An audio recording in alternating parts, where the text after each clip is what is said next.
And welcome back to MD Global Muscle here at the On the Rise Media Studio with me, your host, Giles, and I'm joined all the way from Dubai, I think, Billy Garnon. Hey, that is very accurate. Congrats, well done. Top of the morning.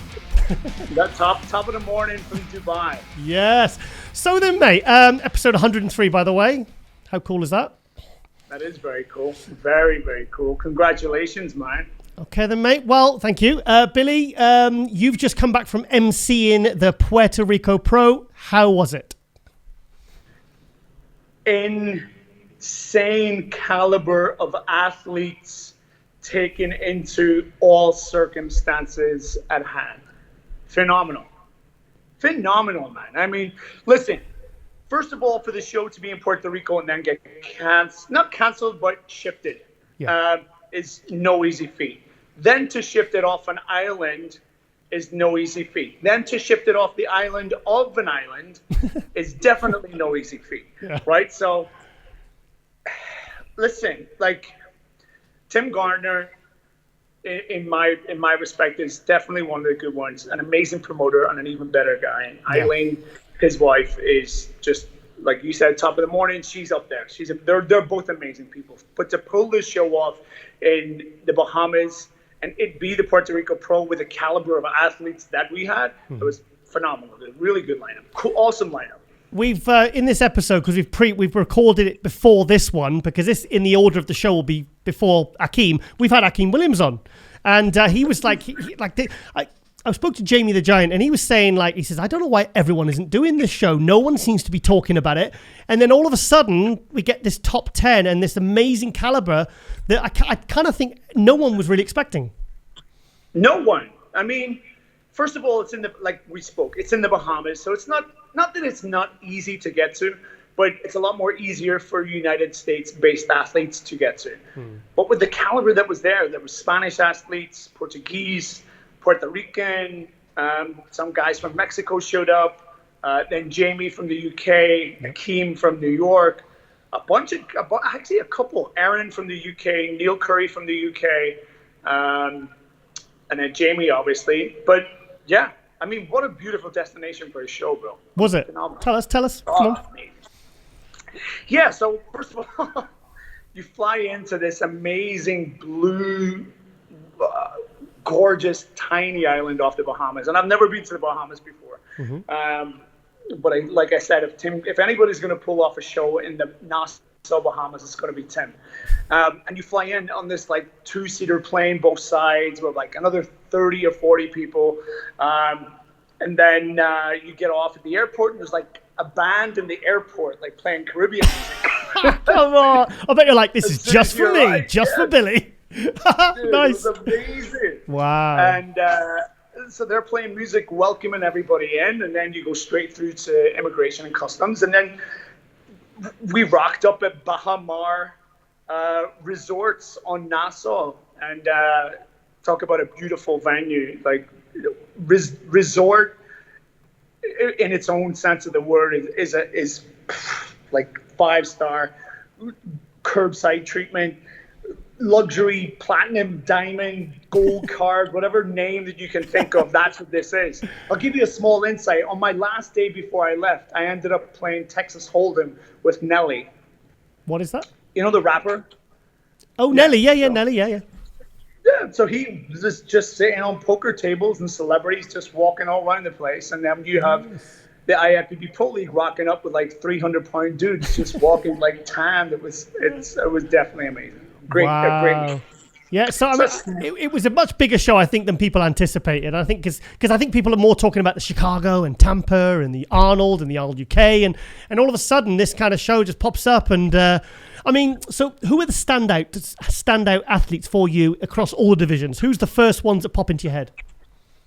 So the first one, obviously, was Jamie, right? And the only reason it was Jamie is because he came from the Europa Pro last year. And he put on a really good performance. He's a big dude. He's not named the Giant for no reason. And if you've seen stage shots, you've seen him tower over everyone. Yeah. And then probably, I don't know if it would match it or maybe a very, very close second, was literally just the hype of Hassan and Akim. Where was that going to go? who was going to take that. Now, as Akim said in his winter speech, he's a top 6 Olympian. He's been up there and beat everybody before. But there's always that conversation of, will he, if he does? Yeah. And then we've also had that conversation about Hassan. When will Hassan? Why does he miss the mark? And then, so we have Akim and Hassan both on a very similar conversation, both clashing in Puerto Rico. So that hooked me. That had me very excited. Yeah. So, I mean, because I think I said this to Akim. I said, because Ramy went from 6th in 2018 to 1st in 2020, you had Ronnie Coleman who went from 9th in 97 to 1st in 98. He's someone that's gone from 16th, 9th, 6th. And of course, he's just won the Puerto Rico Pro, so there's a lot of hype and a lot of chatter around him. Do you think he could really move up to being a possible threat for the Olympia title? Well, I don't see why not, right?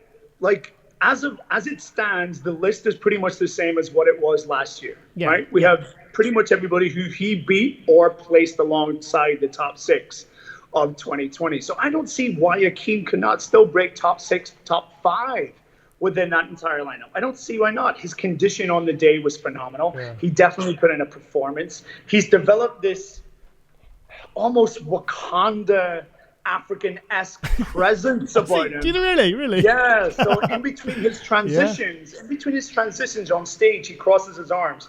And whenever Bill Sibilia, who was our head judge, was transitioning and crossing gentlemen, he was crossing his arms, making sure that he was either flexed or in presence of himself at all times.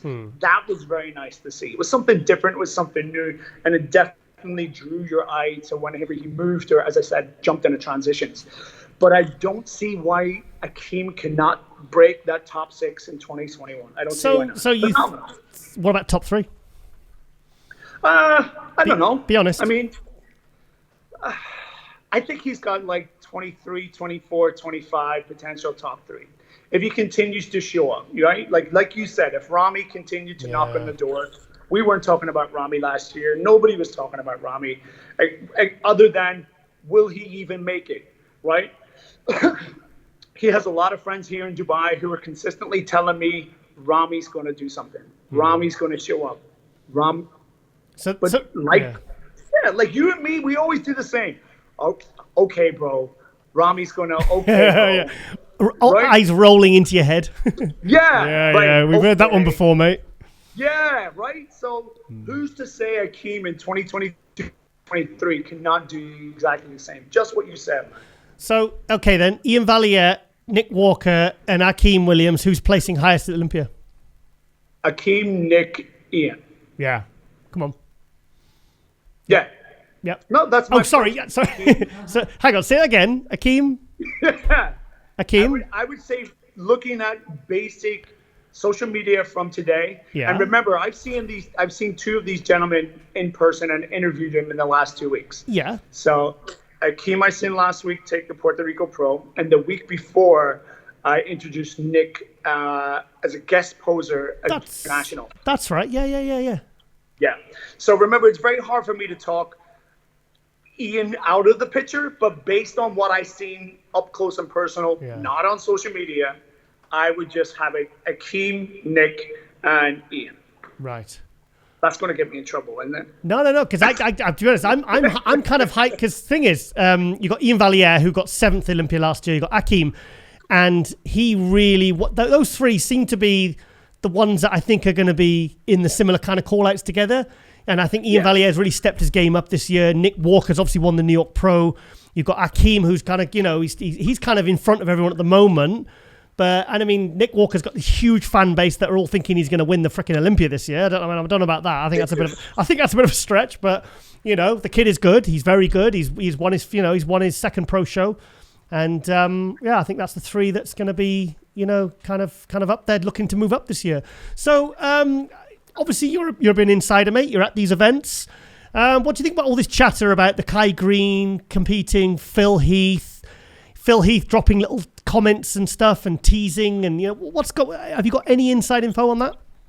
I actually have. This is one of the very few times that I have absolutely no information whatsoever. Normally I would have something. What about an opinion?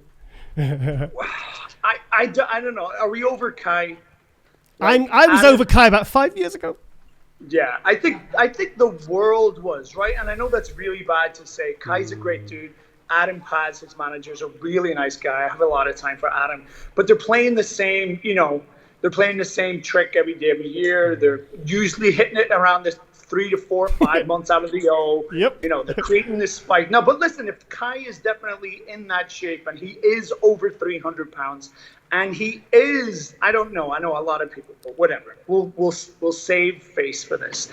If he is, I still don't see him showing up at the Olympia. Yeah.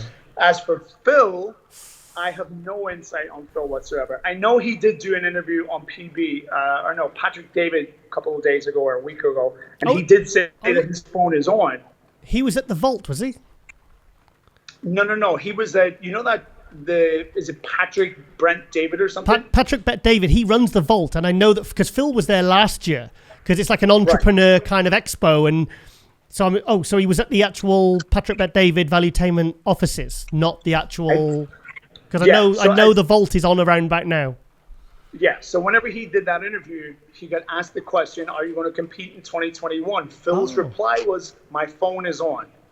Okay. Right, so what the hell does that mean? I don't know what that means. Does that mean he's waiting for a phone call from the Olympia organizers? Yeah. Does that mean he's waiting for a special invite, even though Phil, we know, does not need an invite? Or does he want to, I don't know, right? So the door is so open on those two boys on what's going on. Unfortunately, I have no inside scoop for you, man. I don't know. To be honest, I'd love to see Phil compete again. First of all, Kai was not 317, but visually he looks very good.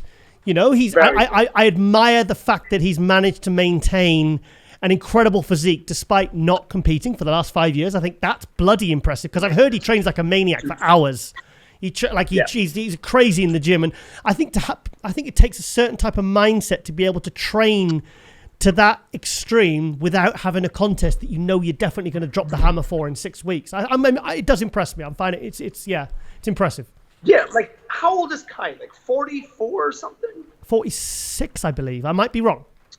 46. Jesus, like 46. Like when I was 36, I didn't even look in good shape. Never mind 46. How he does it, I don't know. And that's my respect for Kai. My respect for Kai is how he's maintained a physique that's worthy of stepping on any stage. Maybe, I don't know if the Olympia stage, but any stage at 46 years of age, being out of the game for the last 8 years or whatever it might be. Okay. That's my respect. But whether or not he's talking about coming back to the O, that's kind of like eyes rolling, yawning. Like, let's play a different tune, So let's quickly go back to the Puerto Rico Pro. There was a lot of new faces. Any of them stood out to you? The entire top 6 of the men's classic physique. Okay.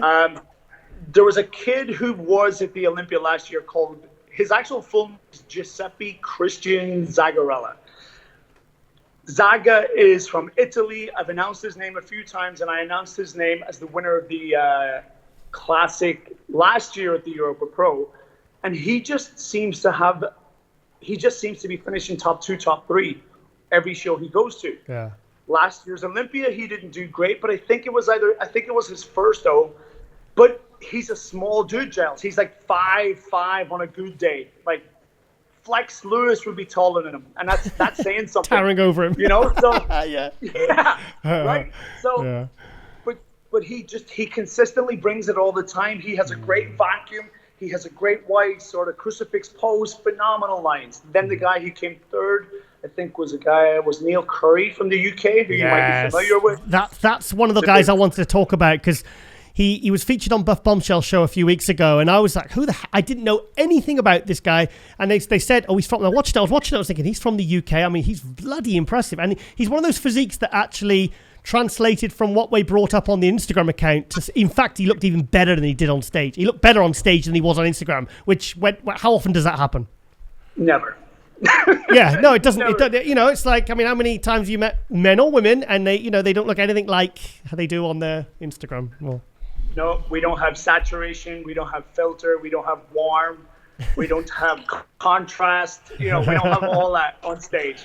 But he looked phenomenal. And I like Neil. Neil's a great guy. He works his ass off in the gym, out of the gym, in business and life.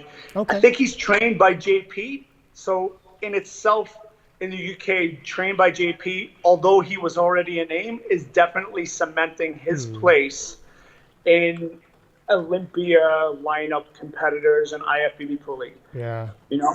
And Neil was definitely a testament to that. You know, I could go into backroom stuff about like how that lineup went, but Neil blew it away as far as being top 3. He was, third, I think he was third. Yeah, he was third. And yeah. I mean, his conditioning was absolutely. I mean, he's somebody I think I'd like to get on the show actually, because he's. I always like to support, of course, the British athletes, but you know, someone who comes right out the gate and is hitting, you know, getting good and looking that good. You know, I mean, that he was impressive. He really stood out to me. Obviously, I was very excited to see Jessica Reyes-Padilla back to her best. I mean, because 2018 and she won the Arnold Australia and she was like 4th in Olympia. And then I feel like she started to just slip a little bit. And now she's come back with a look. And also, I personally think the figure, I can't tell a lot of the difference between figure and women's physique anymore, mate. I think it's when I see, it's getting very disparity. Why do you think that is? I don't know. I think I said this to you before, is that we all have to evolve, bro, you know? So we all have to evolve. Men have to evolve, females have to evolve. And if this is our sport, then we can either only get bigger, harder, or stronger, right? That's the only route that we can take. Or else we can just maintain. Even looking at Chris Bumstead. Chris Bumstead doesn't look like the Chris Bumstead that won the Olympia in 2019. He's a freak show. I know. Have you seen how much weight he's lifting? To say that classic guys aren't, you know, like people like the open bodybuilding fans are a little bit, you know, disparaging of the classic guys. Have you seen the kind of weights he's lifting? He's a strong kid. It's not even funny. Like how he's deadlifting that. And after, I think his last video I watched, he was definitely, I don't even know. Yeah.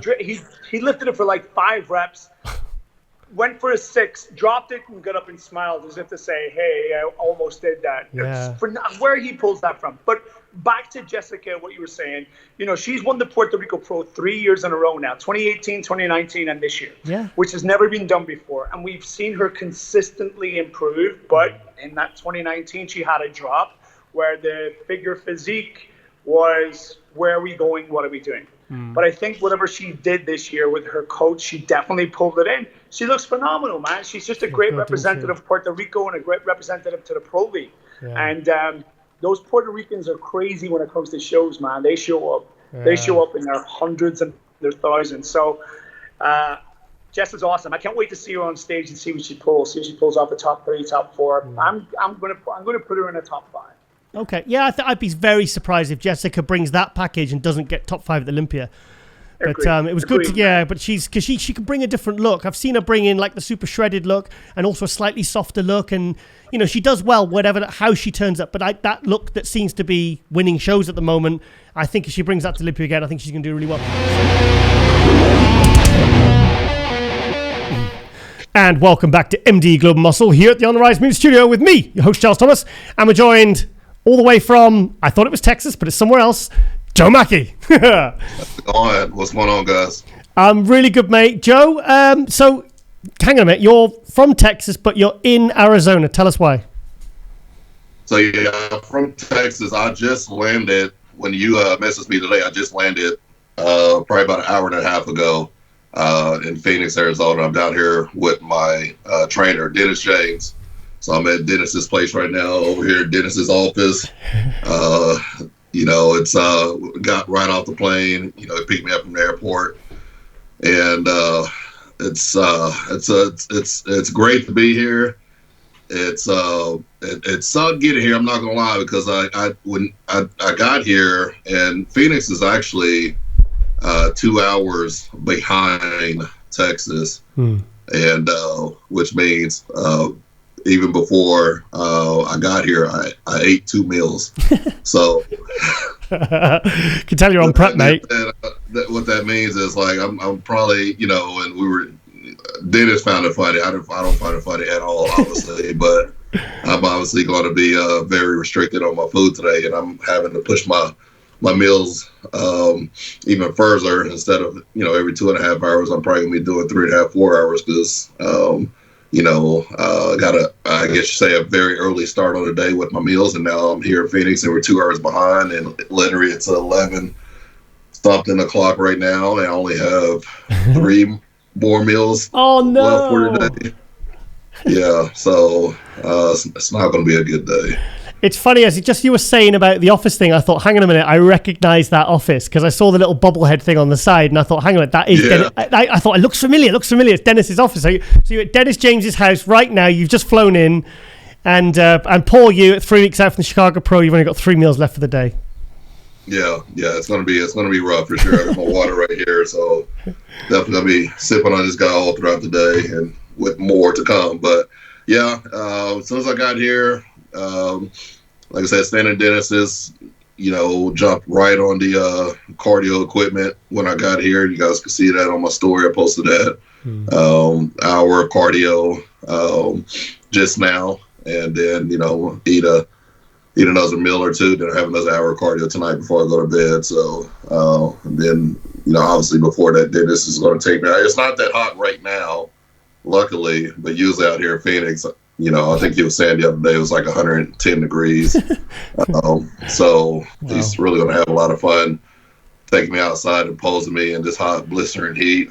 And so, yeah, it's going to be quite interesting. I'm going to be down here for the Chicago Pro's coming up. I'm going to be down here training with him, up until the show, and then, just fine-tuning some things and just, making improvements day by day. So you're basically doing a Camp Menace / Ramy, what he did before the Olympia, but you're doing it for the Chicago Pro.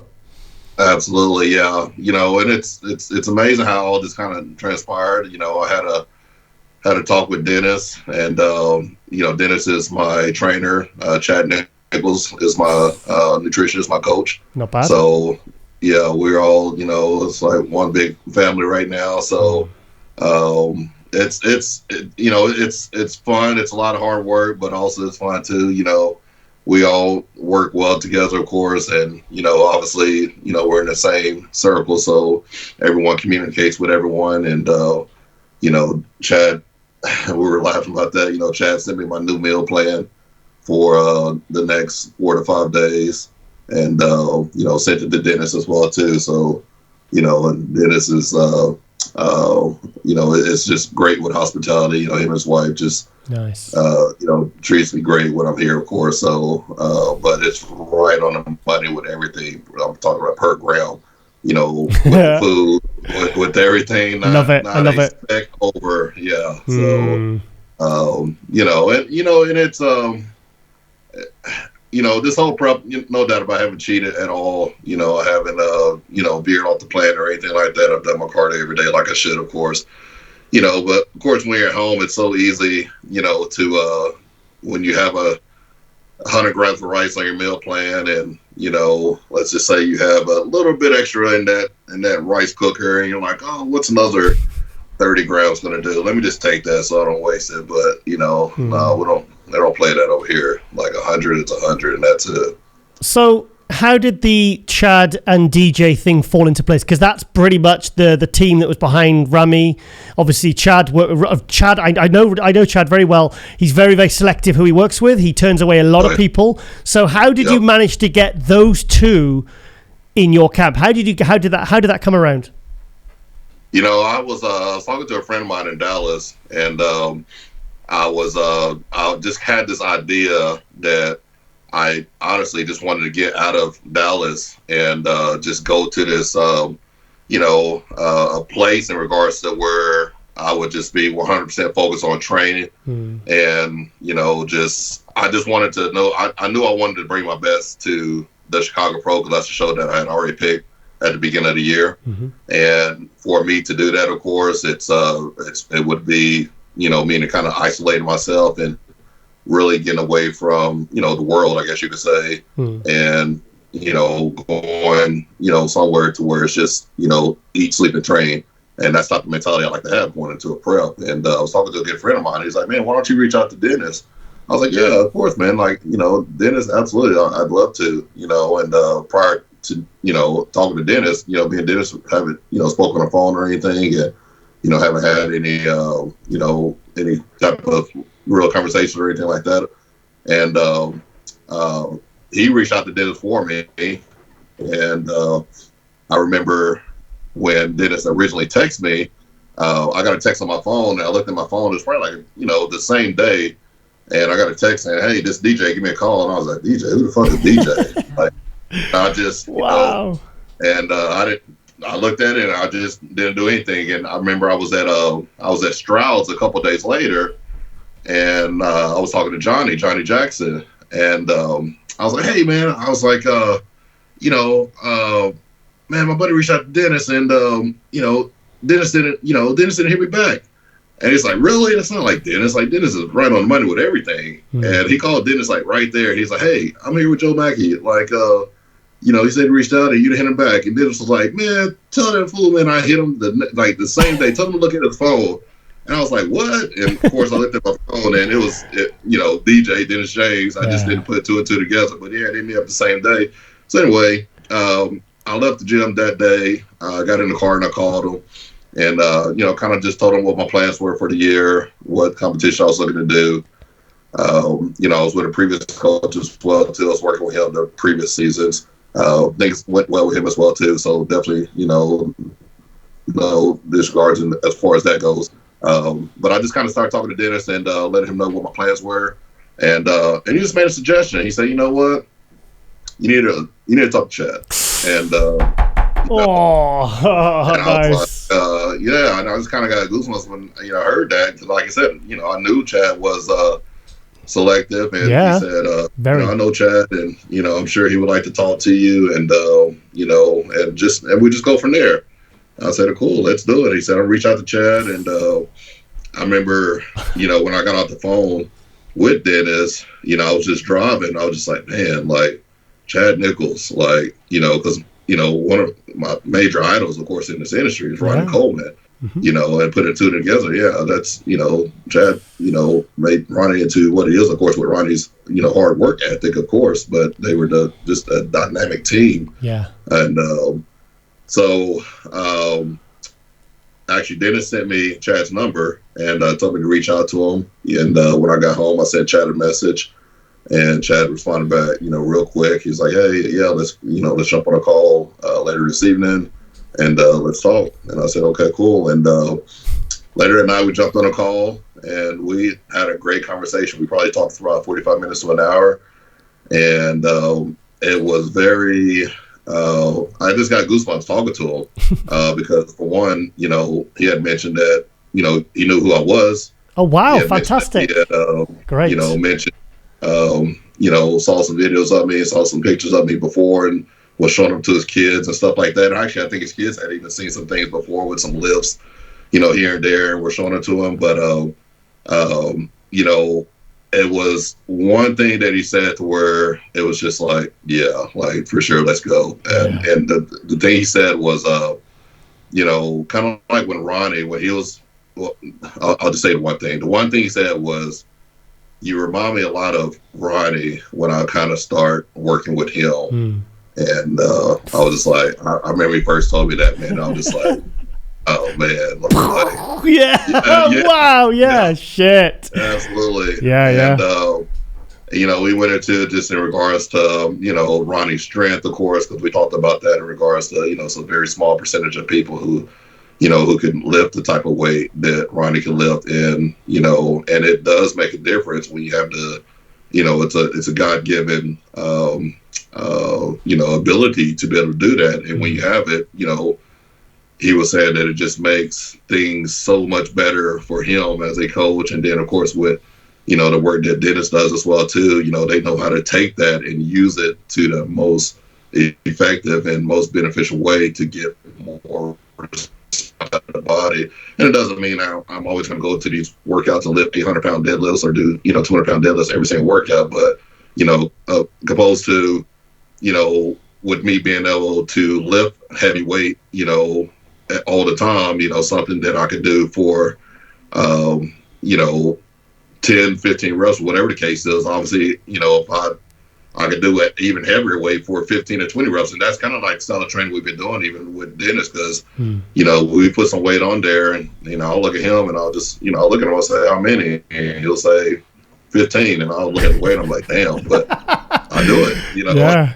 And, you know, I surprised my own damn self because just, you know, you kind of turn on that switch a little bit. And, and that's another aspect, you know, when I train, it's like I always look at it as like a challenge between, you know, me and the weight when I'm training, as if, you know, if I don't get 15, then it's asking me to get 15 and I don't get 15, it's almost like the weight pumping me out. That's the way I see it. So, so I never I never like to lose in any workout. So, but in regards to, you know, back to the conversation I had with Chad, after that conversation, we had a great conversation, got off the phone with him, and literally 5 minutes later, I sent him a text and I said, let's get started. Let's do it.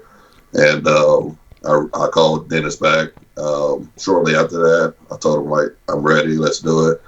You know, Dennis was happy as well, too. And we just took it step by step after that. And I think probably about 2 weeks later, I flew out to see Dennis for the first time, came out here to train with him. When? And when was this? The first time? So it was at the beginning. So time-wise, I would say it was, we were probably like still like 16 weeks out. So it was probably like about 2.5, 3 months ago. Okay. When I came out here. It's enough time. For the first time. Yeah. To really make a difference, yeah. Yeah. So trained and, you know, and that's just another thing, of course, you know, we all train hard as athletes and professionals. And, you know, when I came out here, of course, it was just, you know, it was hard, it was heavy, it was intense, it was just new elements of style of training. I'll tell you like this. I think, okay, the first workout we did was leg day. Hang on. Is that the leg extension, the pre-exhaust?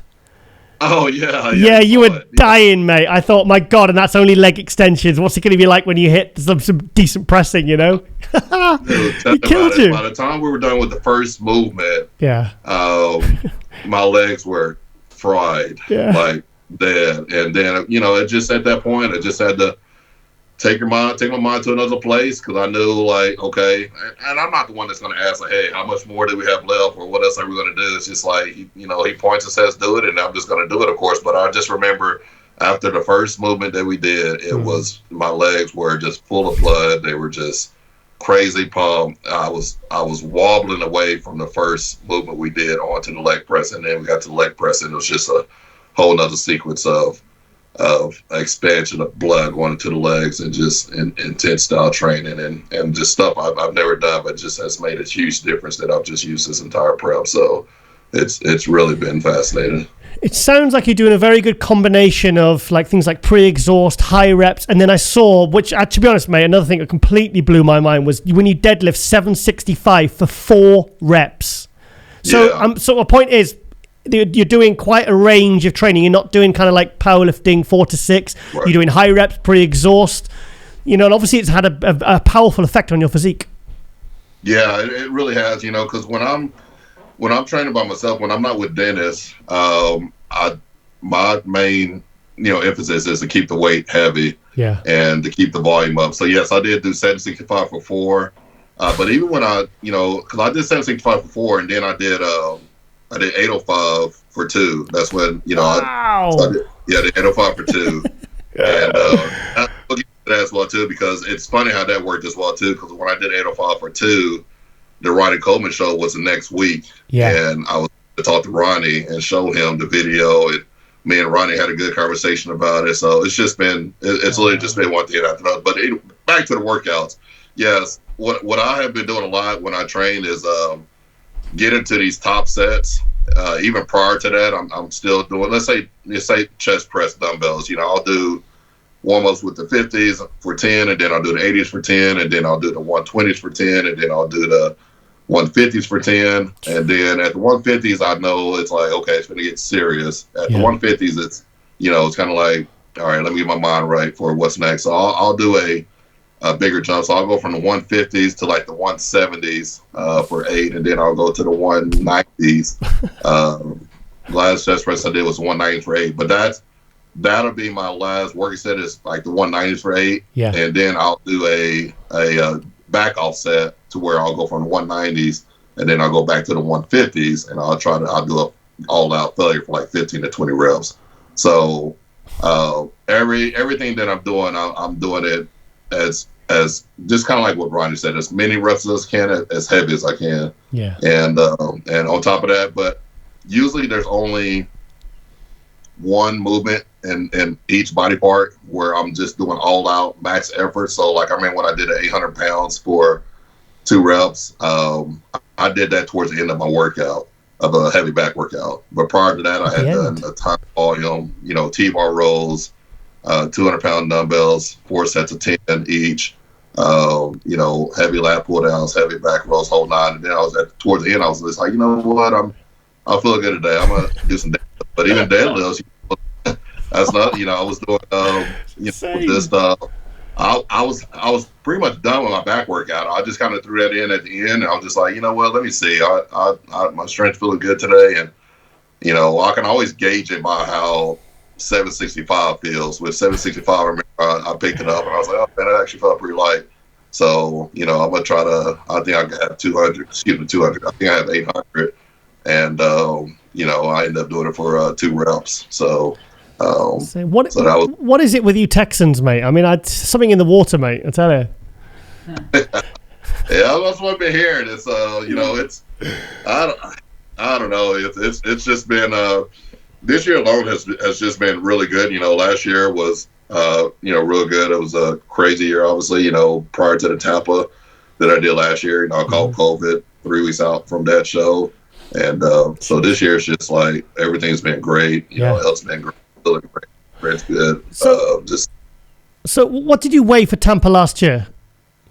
What was your weight? On stage, I was like 256. 256, and your fasted weight, like 3 weeks out, is what, 281 and 284 by the end of the day? Is that correct? 282 fasted right now. So that's a significant gain. And to be honest, I saw the biggest. I think chest and back was where I saw the biggest amount of gains. Is that fair?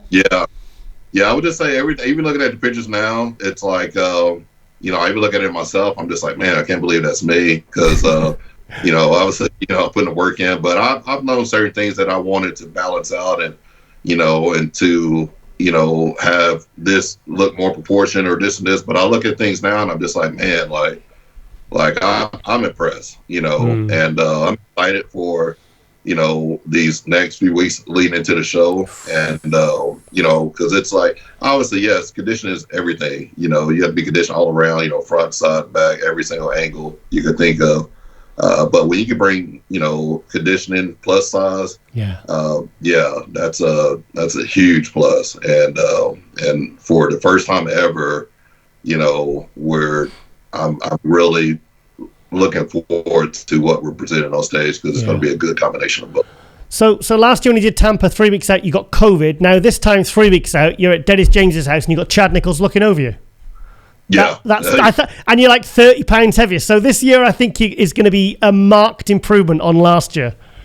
Oh, just tremendously. So it's just been, it's and it's hard to sometimes wrap my head around everything. Of course, just how everything happened, and just grace of God, of course, in regards to just how things fall in place, and not a lot of people knew that Ronnie was a huge idol in my life, and I always looked at Ronnie videos prior to workouts and prior to training, and I look at him and along with a lot of the other greats, Dennis, Kevin Maroney, all of these guys.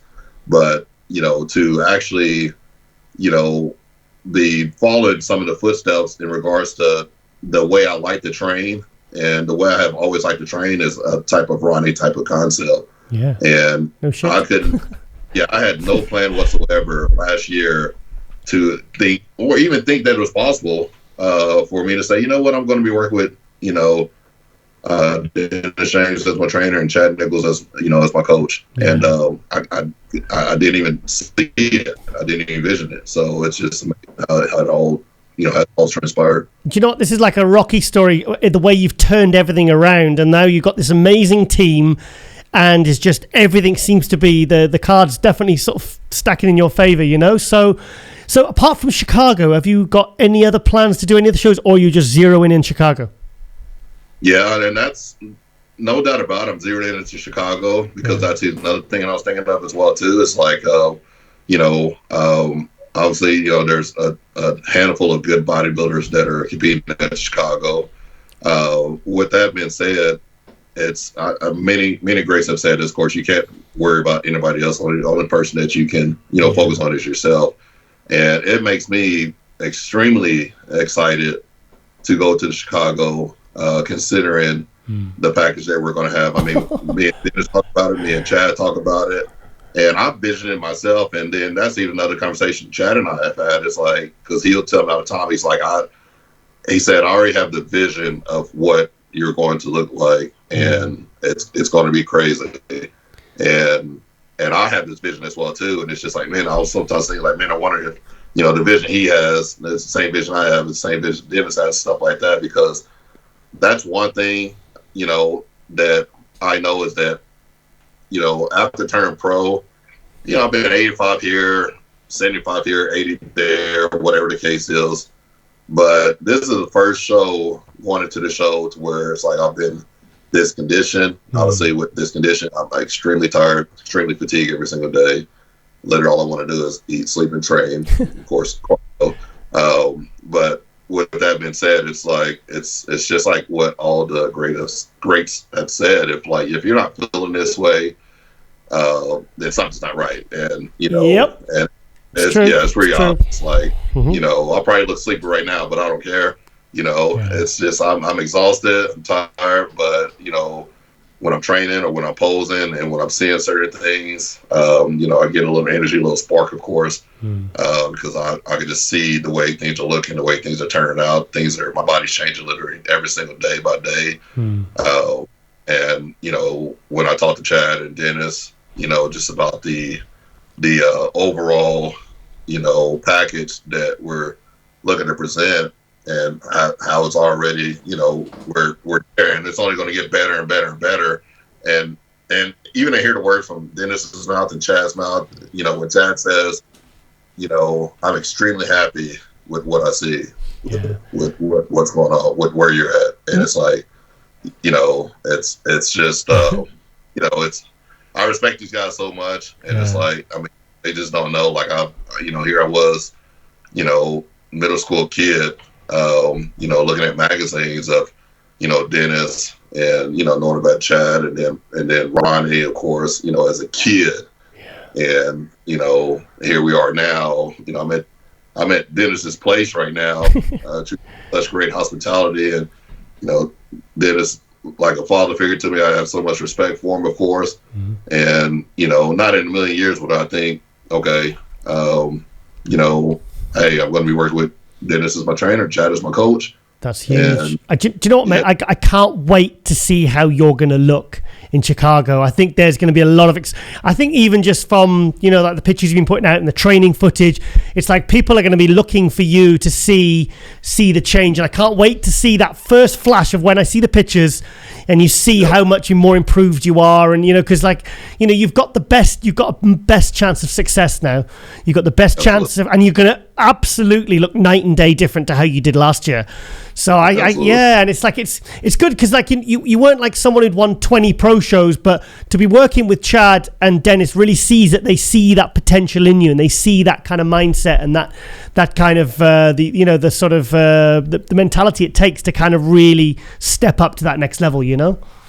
Absolutely, and that's and that goes for Dennis as well too, because it's I know Dennis, both of these guys are extremely, and, it is what it is. It's the industry we're in, of course, there's, a lot of people have desires and goals and dreams, but I know Dennis is just a straight shooter. Yeah. He is. Yeah.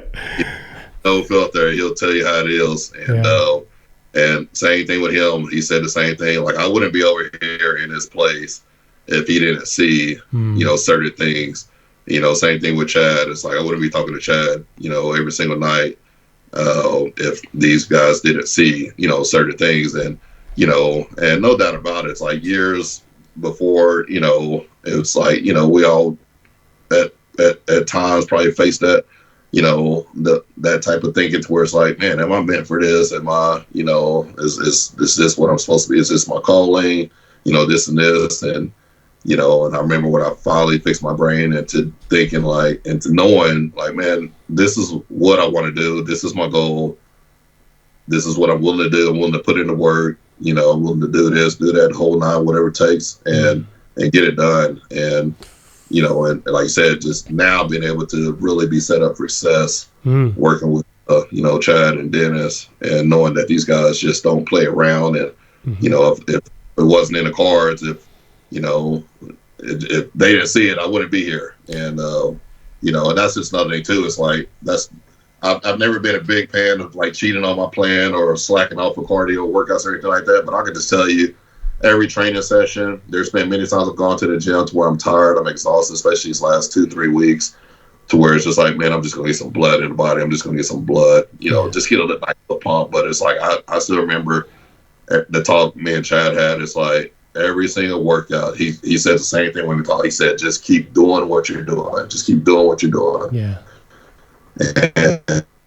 And I was like, man, if I go to the gym today and I just slack off or I don't go heavy or my intensity isn't there, then it's like that's veering away from the plan. And my job as well too is to keep, making progress and to keep Dennis happy and to keep Chad happy. So that way when they see things it makes them happy, of course. It is a win-win, of course, because it's making me better as well too. Is Dennis taking you in the garden and killing you with your posing every day? In the 110-degree heat? Well, he will be. He will be. Probably when I get off this phone right now. He's, yeah. Go out on the table over there in the kitchen now. So I thought, because I was upstairs resting for a little bit after cardio, and he called me, and I was like, oh gosh, he's fantastic. Pose, but he's like, no. Hey, your meal's ready. You gonna eat? I was like, oh no, I'm actually gonna take this call first, and then I'm gonna eat afterwards. So I'll let go. And consider fresh times out today, considering I'm limited on food today. So, but I know it's coming, and I'm gonna eat, and then I know for a fact he's gonna take me outside after that and pose me for sure. So one thing, it's always going to be worth it, and I just I love the fact that Dennis still has that passion. Because some of these guys, they retire and they're not even interested in helping the next generation, paying it forward, instilling that knowledge and that wisdom and all that experience. Some of them just I'm done. I'm not interested. I'm walking away. I'm a bodybuilder. I'm not a bodybuilder anymore, so I'm not interested. I love the fact that he's still so involved. I love that. I love that passion. That's one of the things I really respect about Dennis. I think it's very cool. Absolutely. Yeah. Absolutely. And it shows every type of way, whether we're here at home or whether we're at the gym or whatever the case is, it's just there. So I feed off of that as well too, for sure. Joe, I'm going to let you go and get your food because I don't want it going cold, because I don't Dennis on my case. So, mate, this has been really good. I'm so glad we got you back on, and I'm really, really excited to see what you're going to be bringing for Chicago, mate.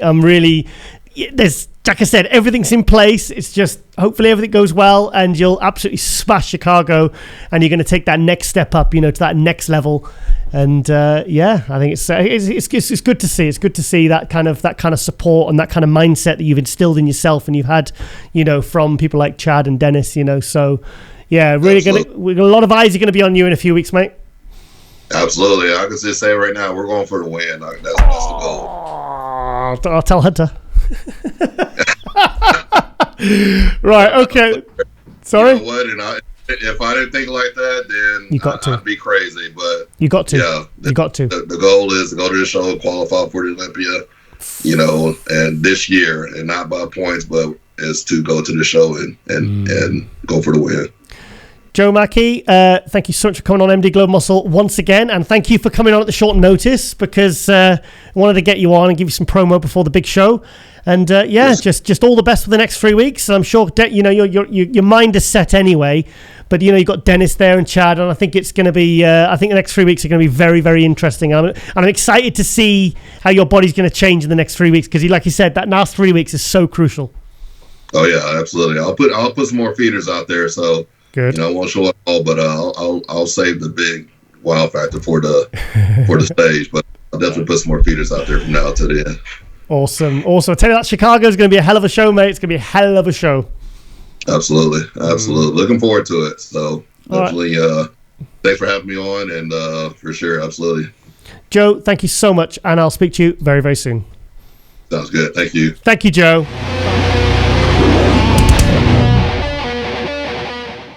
And welcome back to MD Global Muscle here at the On the Rise Media Studio with me, your host, Giles Thomas. And we're joined all the way from Orlando, Jessica Reyes-Padilla. Hi, Giles. How are you? I'm glad that I haven't talked to you. Jessica, well, it says on the Skype we haven't spoke for over a year. Why has that happened? Oh, my God. It's been amazing. As you can see, like, I'm just, like, focused on my goals and just trying to be better and better. At this time, like since the past Olympia, I was like pretty discouraged with myself with that 6th place. So I put a lot of work at the gym like for the past 6 weeks, and I was like completely 100% focused for my next shows. So you could see how I ended up. Yes. So well, I mean, now the highest you've been in the Olympia is 4th place, correct? Yes. 4th place. 2 years in a row. And last year I got 6th. So 6th. So obviously you dropped down to 6th, and it's lit a fire under your glutes. Of course. I mean, like, nobody want to drop placements. Yeah. Like, you want to like go and do better, not worse. So that was part of it. But I think that it was like meant to be. I think that things like happen for a reason, and that makes me realize that I really could give a lot more than what I was like given. So I put myself, like, I challenged myself actually for these past weeks, and it's been so amazing, not even just because of the results, but also because it made me realize how stronger I am and that I really can push myself even harder than what I was being doing. We had no episode last week because I wanted to get you on after you won the Puerto Rico Pro. And then obviously I can't keep up with you, Jessica. And this week you won the Orlando. So 2 shows in what, well, technically 2 weeks, but like 8 days of each other, you won 2 shows. Yeah, I mean, you know that I always like need a plan B. I always like love to have a plan B. You never know what will happen. So I send both of the contracts just in case. But I was like determined like to win the Puerto Rico Pro show. That's my show, you know that. So I have been 3 times show for the 3 times. Yeah, counting here. So I mean that's my hometown, and it put like a lot of pressure on me because I really want to like be the champion and still be the champion for that show. So I make sure like to look on point and that there's no doubt that I'm the winner. Do you know what? I mean, because I don't know how you feel, but I think you looked even better for Orlando than you did for Puerto Rico. Yeah, and that's so amazing. You know why? Why? Because I didn't change anything at all. Okay. Me and my coach Andrew, like we didn't change anything. We were like doing the same thing like every day. Like at the date of the show was just a normal day for me. Like we didn't cut nothing. I didn't deplete myself. It was just like a normal day. And you don't know how much things happened to me, like to get to Orlando. And I got stuck in Bahamas for another day. Like they canceled my flight after being 7 hours at the airport. I didn't have no food with me, no water. They closed everything at 8 o'clock at night because of the COVID over there. So by the time that I was out from the airport, it was like everything was closed, like the grocery stores, gas station. So we didn't have any place to get things to eat. You know that when you like eat in restaurants or things like that, even the hotel doesn't have actually the food that you need, especially when you are just a few days out for a show. So we try to do as best as we can. Then after that, we have like 3 delays in Dallas. Oh, God. By the time that I get home, like it was like time like to repack my bag and get back and get here. Yeah. So I didn't sleep at all.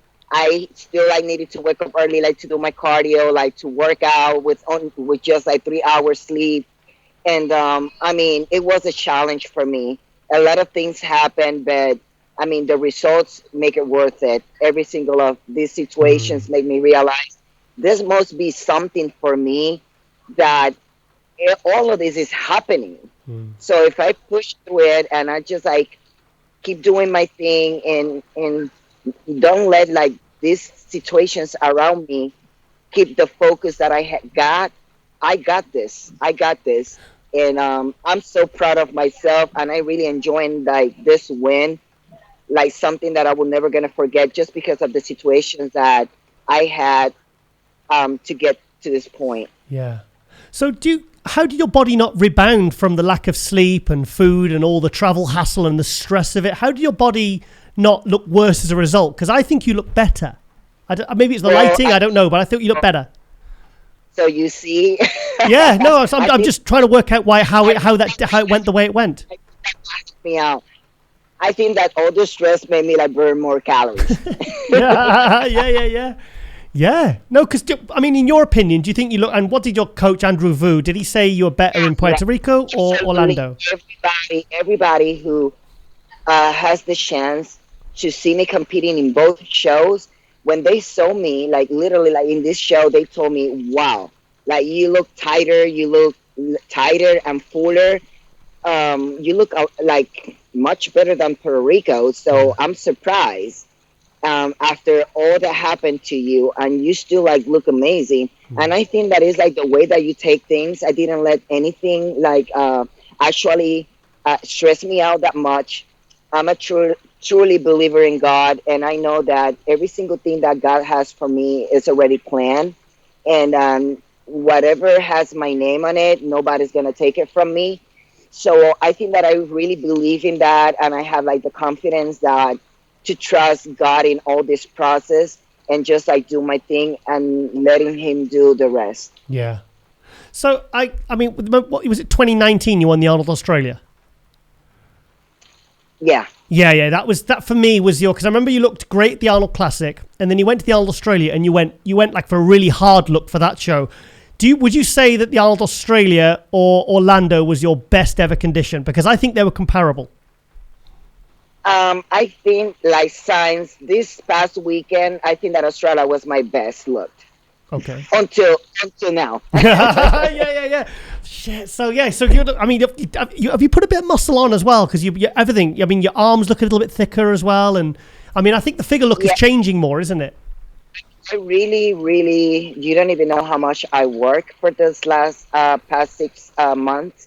I add like literally like 6 to 7 more pounds of muscle mass. Wow, 6 pounds, 7 pounds. Yeah. That's incredible. That's. I really focus on everything that they need, like they want me to work on. Especially when I get the feedback from the judges at the Olympia. They told me like to get my back like a little bit wider, and that my front, it's unbelievable. I mean, that is amazing. That I needed to work more like on my back areas, so that's what I focused on this prep. I'll say it now. I'll say it on camera. I think your front relaxed is better than Sydney Gillen's. I'm gonna get so much shit for that. Honestly, I think when you're next to each other at your best, I think your front relax beats hers, but I think her quarter turn is. I think that's sensational. That's her pose, and then the rear pose. It's kind of it's a. So what do you think to that? Yeah. No, I honestly, because I saw the pictures from Puerto Rico, and I saw only a few from Orlando so far. And I was thinking, shit, Jessica's really stepped her game up because, you dropped down to 6th last year. You weren't as good as you were in 2019. And you've obviously just worked so hard to kind of, I think you're looking better than you've ever looked. I think even better than the Arnold Australian 2019. Remember when we had you on? Yeah, for sure. Like, I mean, one of my goals, and not my goals, but I always, when I did a show after the Arnold Australia, I was always comparing myself with the Australia show. Yeah. Because for me, that was like my best look, my best condition ever. But like right now at this point, when I was like literally maybe like 3 weeks out from the Bahamas, I was like looking even better than Australia. I was like, yes. 3 weeks out. we were like holding my condition Uh-huh. like for the last 3 weeks. I was like ready like 3 weeks ago So from the Puerto Rico Pro show. that's impressive, and that must be very, very, because those last 3 or 4 weeks when you're feeling, that's when the head games kick in. So if you know that you're looking better than you've ever looked 3 weeks out, that must be very reassuring going in those final few weeks. Yeah, and the thing is, like, it's like less stress for the body. You're not stressing the body in the last weeks. You know how important those 2 weeks are. Yes. So if you let everything for the end, and you are not ready or you're not enough conditioning, and you're looking for that, like for the last 2 weeks, you're stressing your body too much, and it shows when you hit the stage. Because you don't look fresh, you look exhausted. Your body looks exhausted. It doesn't look like fresh, renewed. So that's something that I love about my coach. That he always like want me to be ready, like at least like 2 weeks out. And this was an 8 weeks prep. The Puerto Rico Pro show was an 8 weeks prep. Eight. Okay. Because we were planning on doing another show at the end of this month, to give me like more time to be ready. Uh-huh. And my body responds so good and so fast. And when I started my prep, like he thought that I was not looking that good. So I started my prep really, really good, because I took my off season very seriously and tried like to stay on track and not be that far from what I wanted to be. And it was like a really easy prep for me comparing with the other ones. Just one cardio, less cardio, not 5 days, and eating a lot. So I think that gives me, like the rest that my body need, and not stressing out like that much, and have the energy like to keep lifting heavy and do my work. I know you've just won 2 shows in a row, but I've never seen you this confident, Jessica. It's really good to see. Yes, it is. It is. I mean, it's amazing. It's amazing. I'm just like ready for the big one. Yeah. I mean, it's just, yeah. So, I mean, Andrew Vu, how long have you worked? Because he's one of the most respected coaches in the industry, and I'm really happy to hear that you're working with him. So, how long have you been working with Andrew? With Andrew, I have been like 3 years almost. 3 years? Like, I didn't. Oh, okay. Wow. Okay. So 3 years. So I started with him. I got 2 fourth places at the Europa, was with him. The 6th place, 3rd place at the Arnold, Ohio. 1st place at the Arnold, Australia. Wow. I win the New York Pro. Yeah. I won 2 Puerto Rico Pros with him. So wow. we're great together. Because I remember one of the last times I think I had, because you were also, I'm sure if memory serves me right, you were the first female we ever had on Global Muscle, ever. Yes. And can you believe it's our episode 103 we're on now? Yeah, I mean, it's been a blessing. It's been a blessing. You don't know how much it means to me, just to open like the path like to other Latin athletes in the industry. I mean, we are like a minority when you compare, to most of the athletes are from USA. So the Latin community has a lot of talent, a lot of like really good athletes. And for me, like it means a lot, like to represent them on the big stage. And they see on me like an opportunity and like hopes that they also could make it, and that make it wonderful. Yeah. That's fantastic. So, I mean, you're someone also that competes a lot as well. I remember one year you said, I'm going to do this show this year, then I'm doing that one. I was like, are you going to burn out? And you went, no, the more shows I do, the better I get. The more I kind of stay focused and, it gives me something to work towards. Whereas some people, they'll do 2 or 3 shows, and by the time the 3rd show, they're done. They're mentally, physically frazzled. Well, this is nothing for me. I used to do 6 and 7 shows per year. Yeah. And when I started just like to do less, it was because my coach wanted me to focus on the important shows and be able like to improve and get some rest to my body.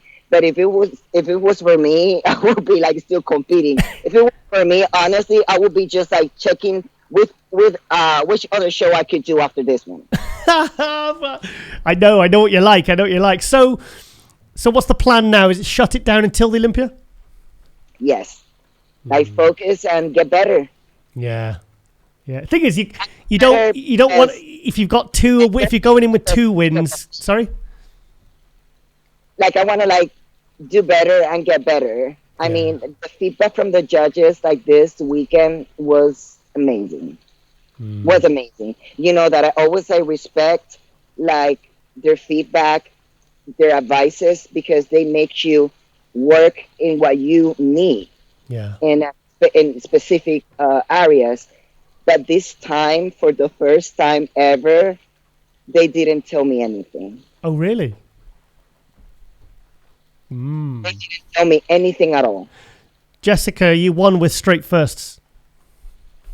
You got a clean score. You got a clean score. Straight firsts. 1-1-1-1. Yes. Amen. Amen. Drop the mic. That's the plan. That's the plan. I'm so focused, and I really want this so bad that just my eyes are on it. Completely, 100%. Yeah.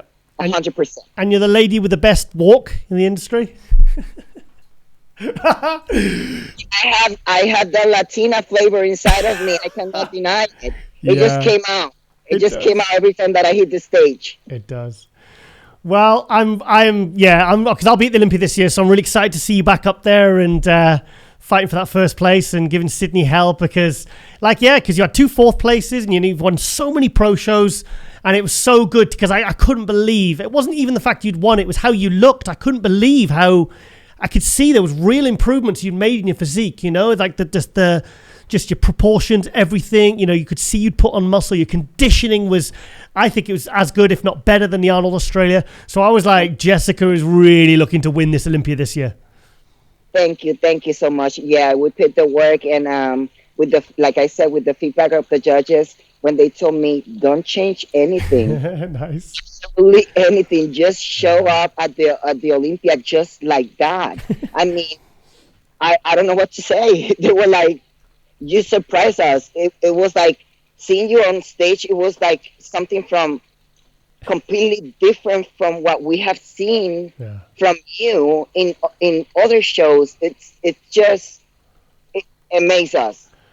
I mean, completely conditioning, like the balance, aesthetic, the look, the presentation, like everything. We love everything. So, this 15 weeks that I have for the Olympia, just like trying to maintain what I have and just work on some just little details and just make this happen. You've nailed it twice this year with 2 wins, and then you're going into the Olympia with a nice step, and it's a nice amount of time to kind of, just kind of cruise in and come in. Like I said, if you got feedback like that from the judges, i.e., no feedback, as in you've peaked, you absolutely nailed it twice now. So if you're getting that kind of non-feedback or whatever you want to call it, that's a really good bit of momentum going in for the Olympia. Yes, absolutely. I have the confidence and the determination. And just the work is done. Yeah. We just need to hold it and keep looking in the way that I looked. And just like I said, just work on small details. So start practicing my poses, my posing. So now that I don't need to improve because they want me to look like in the same way that I look for this show, I'm just going to focus more on the posing and the presentation to make it even better.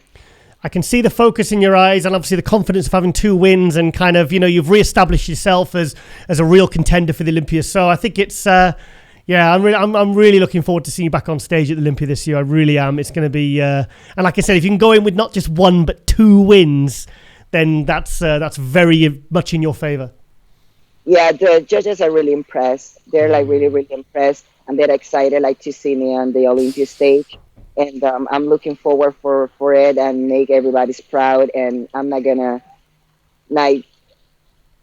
it's just I cannot wait. Jessica, it's always great to catch up. Like I said, you were our first female ever to come on the show back in 2019.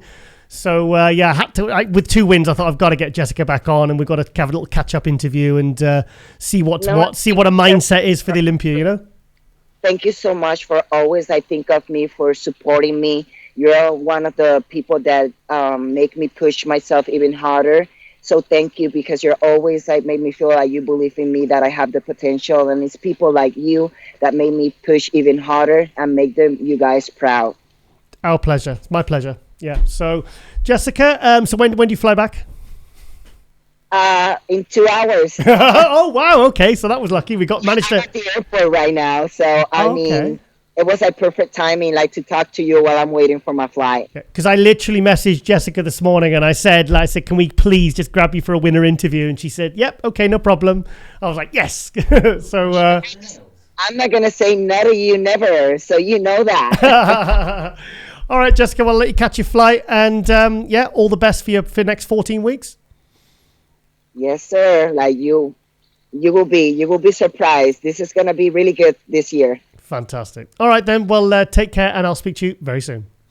Thank you. Bye-bye. Thanks, Jessica. And welcome back to MD Global Muscle here at the On the Rise Media Studio with me, your host, Giles Thomas. And we're joined by the new Puerto Rico Pro champ, Akim Williams.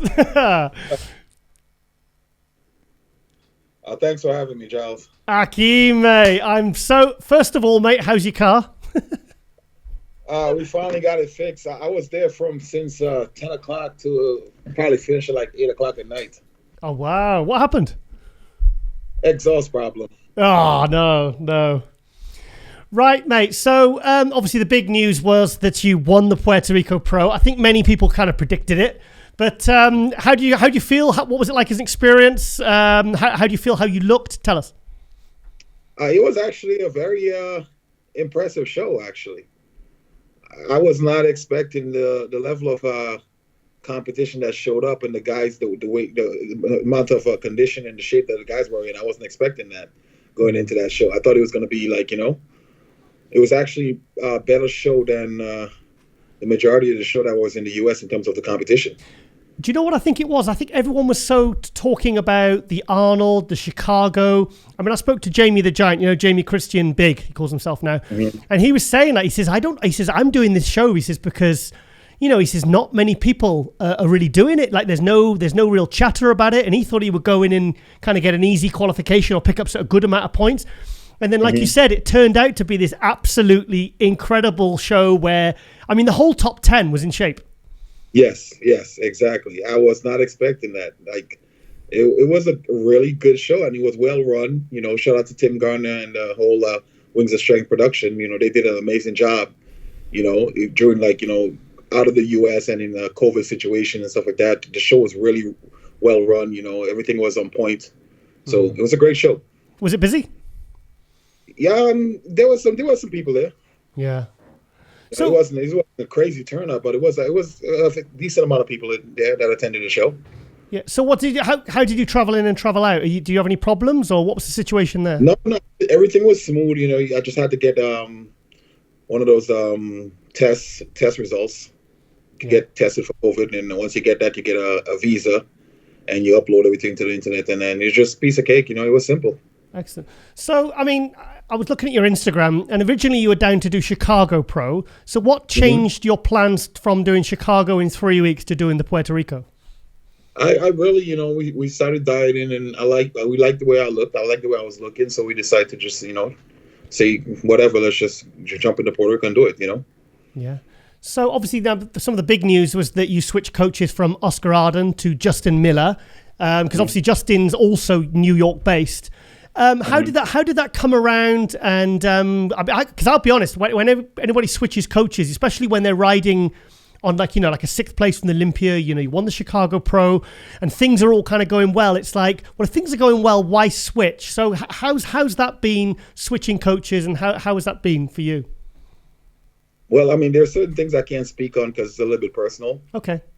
But just working with Justin, he's a very easy guy to work with. Like you said, he's New York based, and it's an easy transition because I'm a very easy person to work with. I don't need anybody to hold my hand or anything like that. So just making that transition from Oscar to Justin was very easy. Like I said, he's very easy to work with. He listens and gives you good feedback and stuff like that. So it was an easy transition.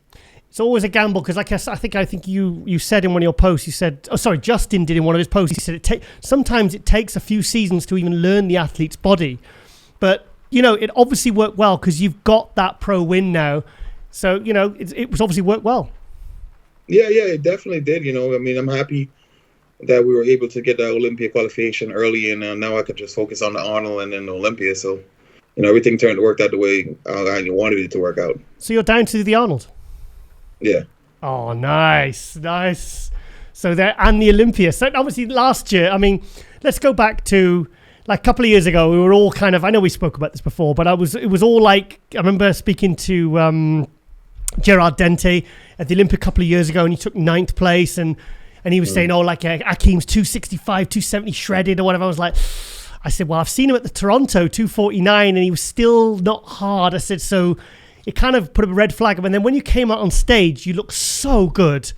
And ever since, you've just kind of just got that formula right now. You've managed to get that fullness to conditioning ratio well.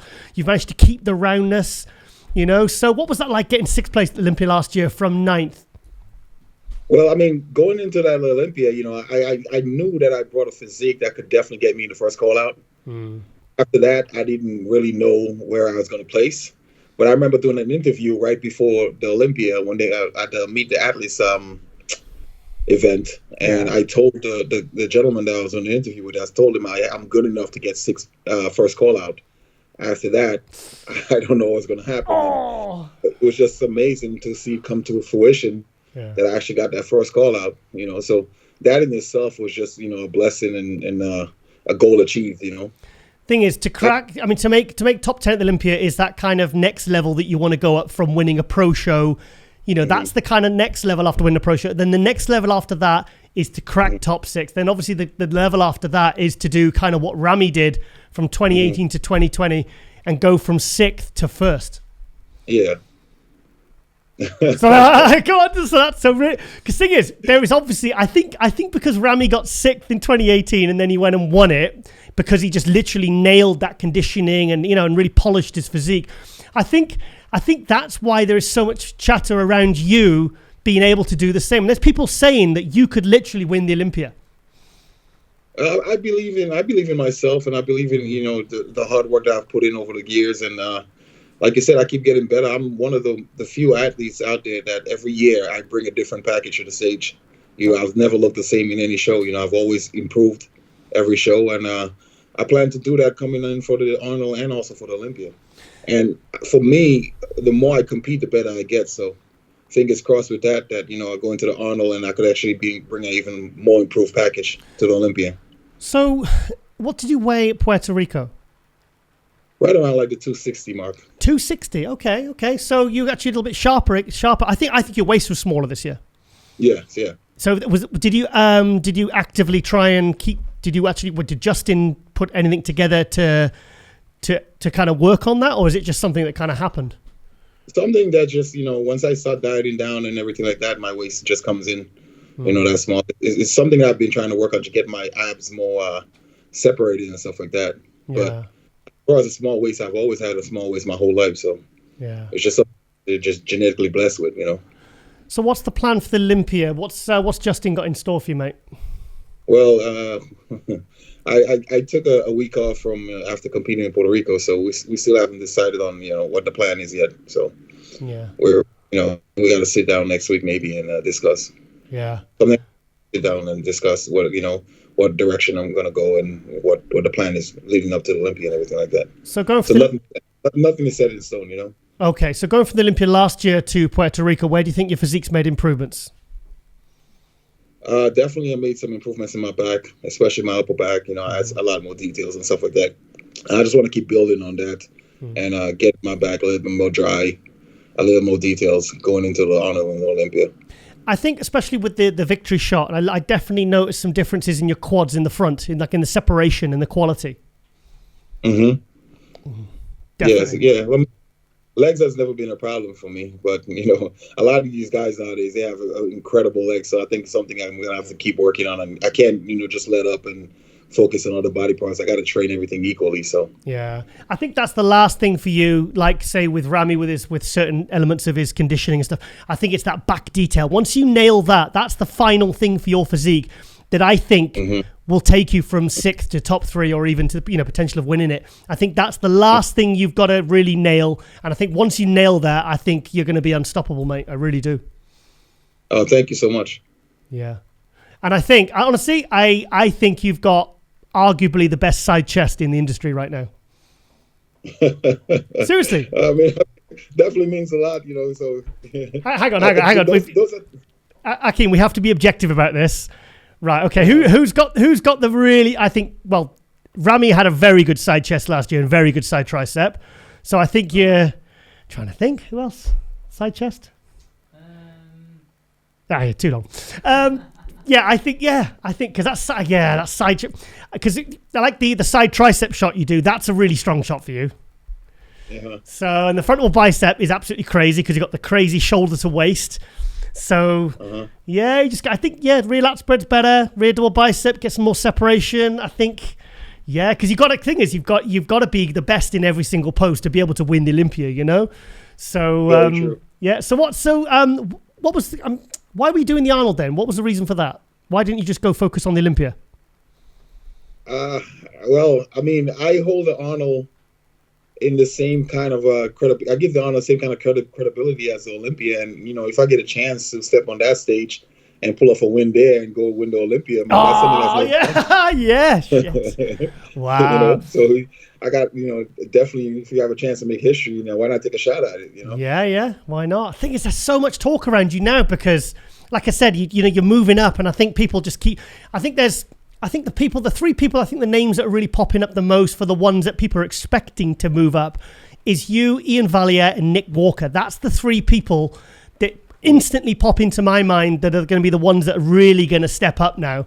And I think they want it to happen for you, because there seems to be a lot of good swell of support for you 3 athletes in particular. I mean, stuff like that has never fazed me. Because I remember a couple years ago, even 2-3 years ago, everybody was just saying a whole bunch of crap about me. So I really don't pay attention to what people say. Because the minute they love you now, next minute you don't do well, everybody just like, write you off. So I never pay attention to what people are saying. I just focus on me and focus on what I can control, which is working on my physique and bringing the best I can to display to the judges, and hopefully they see the improvements that I've made and judge me fairly. That's all I could control. So I've never paid any attention to what people on social media or whatever else are saying. I've just stayed in my lane and just focus on me. That's all I could do. So Justin's taking care of all your prep, your diet, everything, and I noticed you've been doing some training. Is he taking care of some of your training then, and how has he changed it if he has? I've had the luxury to train with him and the 3rd place winner for the 212, which is George Peterson. Oh yeah. George have an amazing back, so I've had the luxury of getting a few training sessions in with George, and that's really helped me a lot to improve in my back. Just seeing the way George has trained his back, it's really helped me a lot. So something I want to continue doing, and just keep making improvements on my back. So the both of you train at Bev's gym, correct? Yeah, sometimes, yeah. So the majority of the back is at Bev's, yeah. Good. So so Justin Miller, man, that's really good. I was really shocked to see that, but I was quite excited. You know what I mean? And I think there's a lot of eyes on you for Puerto Rico. So you're definitely not doing Chicago then? No. The plan is to take a week off and come up with a plan in terms of what I'm going to do, and go to the Arnold Olympia. So I have nothing set in stone yet in terms of what I'm going to do. So I'm going to take a week off, like I said, and clear my mind and get ready for the next 11, 12 weeks, 14 weeks of hard dieting and hard training. Are you still with MHP? Yes, I'm still with my Muscle Meds. MHP Muscle Meds, yes. Yeah. How's that going? I'm actually rocking the new 4th of July T-shirt. I don't know if you guys can see it. Oh, nice. So if you go online and you buy any products for 4th of July, you get one of these free T-shirts. Nice. Which is a crazy diesel bull. They've been doing a lot with the graphics right now. So this T-shirt, it's been getting a lot of hype. A lot of people see me wearing it in the gym and they love it. So if anybody interested in this T-shirt, just go on to Muscle Meds, buy some products for 4th of July, and you get yourself a free T-shirt. I've got to say though, Jared Dente, he's one of the guys. There's a few companies that have really kind of like. I'd say that one, Animal, RCSS. They're three companies that have really stood the test of time because so many. You know what it's like in this industry. So many companies come and go.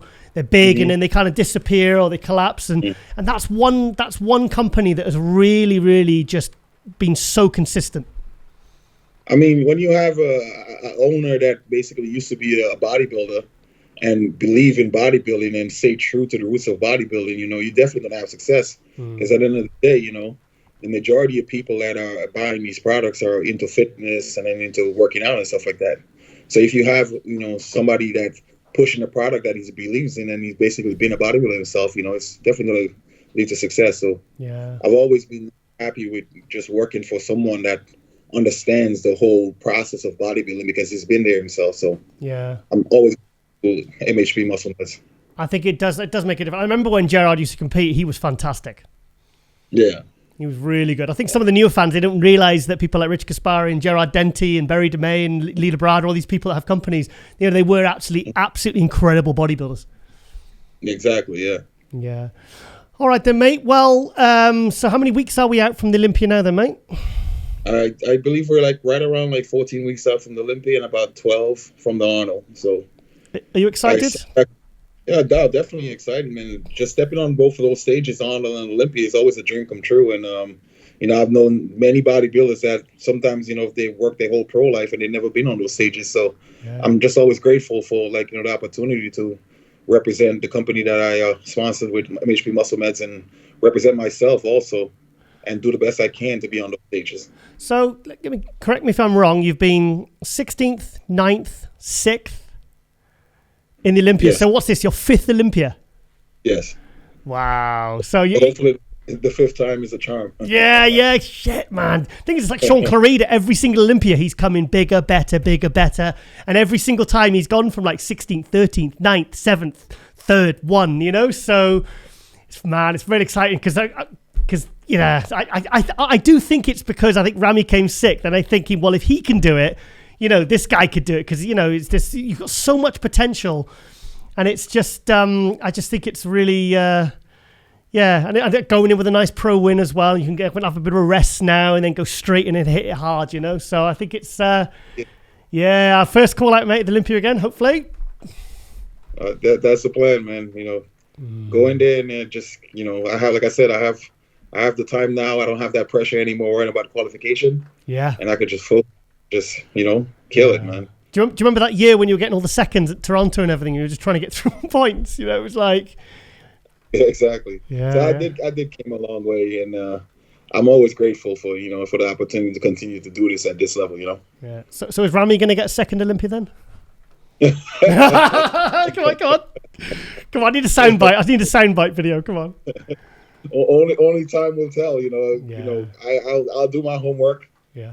You know, I'll focus on my strengths, which is, you know, always maintaining a small waist, bringing full muscles, and bringing a package that, you know, once I step out on that stage, you know, the eyes of the judges directly goes towards me. So I'm gonna do my part to bring the best package I can for the Olympia and for the Arnold. Okay, Akim. Well, obviously, you won the Puerto Rico, and I wanted to get you on again, just a little update interview, because MD wasn't actually...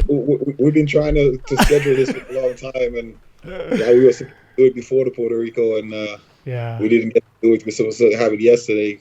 I had the whole situation with the car, and I'm just happy that I'm here to get it done today. So no, I really appreciate you taking the time, because you said you had a family event as well today, and I know you had the issue with your car and everything, but... I'll be at the Olympia, mate, so I'll be very excited to see what you bring your best package ever, because last year's Olympia, mate, was sensational. What you brought to Puerto Rico Pro was sensational. And, you know, it's nice to see that constant progression, you know, in the athletes. It builds real excitement for the Olympia. And, it'll be interesting to see how you do at the Olympia in October, mate. Yeah. So 14 weeks. It's always awesome, you know, and I always got to say, you know, there's also a lot of people that I always got to give thanks to, like, you know, Gerard Dente, MHP, you know, my friend Lloyd, you know, also my friend Abdullah. I got to say huge thank you to him too. You know, I really appreciate his friendship. I really appreciate his honesty and just being there for me when I needed him, you know. And also, you know, Coach Justin Miller, you know, he's been amazing. He's been awesome, you know, just taking me on and everything like that. So it's a lot of people I got to give thanks to, and just continue the journey and be happy to be on this journey, man. You got a very strong team behind you, mate, and that makes all the difference, doesn't it? Yes, it definitely does. Yeah, and your lovely lady. Of course, yeah. I always got to give thanks to her too. I try to keep my personal life out of it. Yeah, I know. So I kind of made a change, so I keep my personal life private and, just focus on what bodybuilding is about and Good. So. Good. All right then, mate. Well, we're all excited for you, mate, and can't wait to see you on stage in October and in September. Thank you. All right, Akim, take care then, mate. Enjoy your week off, and I'll speak to you very, very soon, hopefully in Orlando in October 7th to the 10th. Thank you so much. Have a good day. Thank you, Akim. Thank you. Bye. Okay, guys, welcome to Global Muscle Hot News and Shoutouts for episode 103? 103. Well, it's season 4, episode 23. It doesn't matter. Right, okay. Right, the first shout out for our hot news segment is this guy popped up on my feed. Iman Rezay, I hope I've said that name correctly. 115,000 followers. I've actually got a feeling we've given this guy a shout out before. I've got a funny feeling, but this picture popped up on my feed and I was like, okay, we need to find out more on this guy. Where's he from? Is he from Iran? Oh, he's coached by Abdullah. There you go. Abdullah. It's Coach Abdullah. So he's one of those guys, one of his team. So Kuwait. He's from Kuwait then, isn't he? He's Oxygen Gym. Well, it's obviously his language. Iran. He's from Iran. I'm guessing he's Iranian, but he's prepped remotely by Abdullah, or he's Iranian and he lives in Kuwait. So let's have a look. I'll tell from the gym. Yeah, I think he's from Iran. What the hell? What's he doing? Did you see Hadi Shupan doing that with, it looked like 420 kilo plates, lunging? He's insane. Yeah, but this guy, no, they can't be 20 kilo plates. They can't be. Are you saying they're rubber plates? No. They're powerlifting plates. So they might be like 10 kilo plates, but they're the size of 20s. 15. Bloody, that's still impressive. What is he doing? Hang on. So hang on, can you count them? 1, 10. Look at that. Holy shit, I love stuff like this. It's just crazy doing lunges. I remember when I see Ronnie doing 2 plates aside and outside his house, and I was impressed. So 1, 2, 3, that's 6, isn't it? They're not all even because you got 2 thicker ones at the front, so you got 20s and 15s. Right, 20s. No, that can't be right. That can't be right. Hang on. Let me watch that again because I'm really curious to see what he's doing here. If that's 6:15, no, that's impossible. You couldn't be doing that. Now you got 2 20s and then the rest are 15s. That's still incredible. That is okay. I'm gonna have to get some clarification from Coach Abdullah on this. They're rubber because if you were to drop them, you won't break anything. Yeah, I know that. We know that, but it's difficult to know how much they weigh individually because I've never seen anyone lunge if they're even 20s or even 15s. I didn't think that was possible. I mean, you're just asking to destroy your knees there. But wow, they just really jumped out there. Right, okay, let's see more on this guy's physique. Here he is competing. Let's have a look. He's good. Yeah, fantastic legs. Look at his quads. He's little bit like Hadi, isn't he? Yeah, he is. Yes, he looks short, very short. Like a small, big Rami. I wonder if he'd be a 212. And I'm guessing if this is the last contest pictures, he's got a lot. That's an amateur number. That's not a pro number, as in because there wouldn't be 480 pros in a competition. So he's got great shape. The dream tan, actually, he's put that dream tan on horribly. It looks really messy. Yeah, they wouldn't allow that in. I don't think they'd allow that in the pro league. Actually, I think they do in some of the Middle Eastern countries. They still allow the dream tan, but he's put that on very thick there. But he's got some conditioning issues, but as in the quality of the muscle, but. He needs more kind of dryness and detail. Hang on a minute, did I see Hadi then? Yeah, there's Hadi. No, I thought that was Hadi. See why I thought there's a bit of similarities there. So, okay, well, I'm guessing he's still amateur.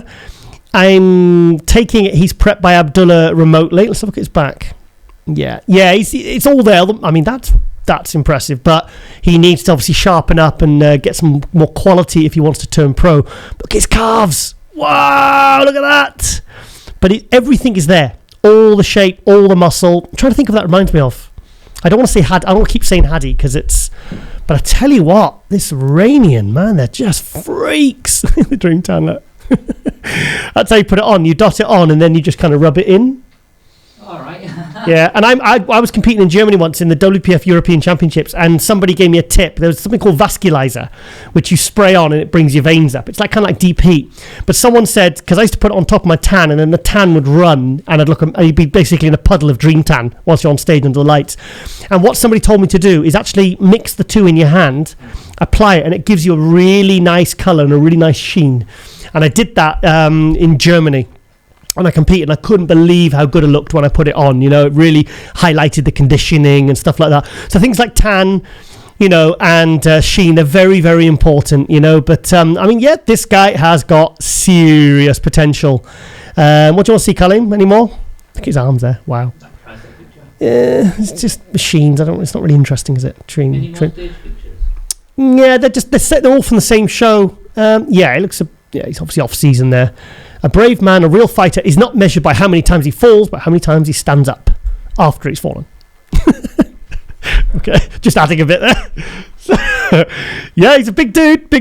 I wonder if he'd be a 212. I'm guessing he would. I think he looks like the height of a 212, if I'm being kind there. I think he looks like... I don't think he's taller than 5'5". No. So, shredded... Wow, how tall do you think he is? 5'6". Mate, that's an inch. Come on. Work with me. I thought you were going to say like 6 foot or something. It's like, no. Right, okay, so that is Iman Reze. And I'm sure we've given this guy a shout out before. Yeah, because he said he looks like Billy Garnon, but smaller. Is that? Yeah, no, I'm sure that was a different guy. No. Well, we'll have to go back and watch the episodes. All on YouTube, so you can go and check. Right, okay, the next shout out is IFBB Pro Portugal. Run by Geo Ferreira. He was I went to Portugal last year with Brandon Curry on the Olympia All-Star Tour. Took us to the Evolution Big Man's Gym in, it's not Lisbon. Is it Lisbon he's from? No, that gym's not Lisbon. It might be Lisbon, or it's very close by, because we stayed in Lisbon.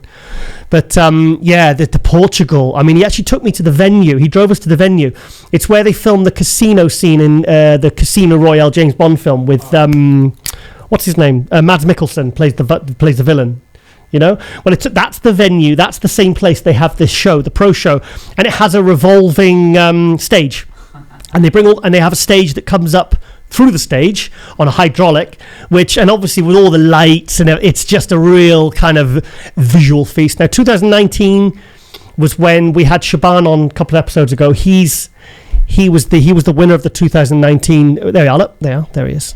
God, he's so much bigger now. I think he's about 30 pounds bigger now.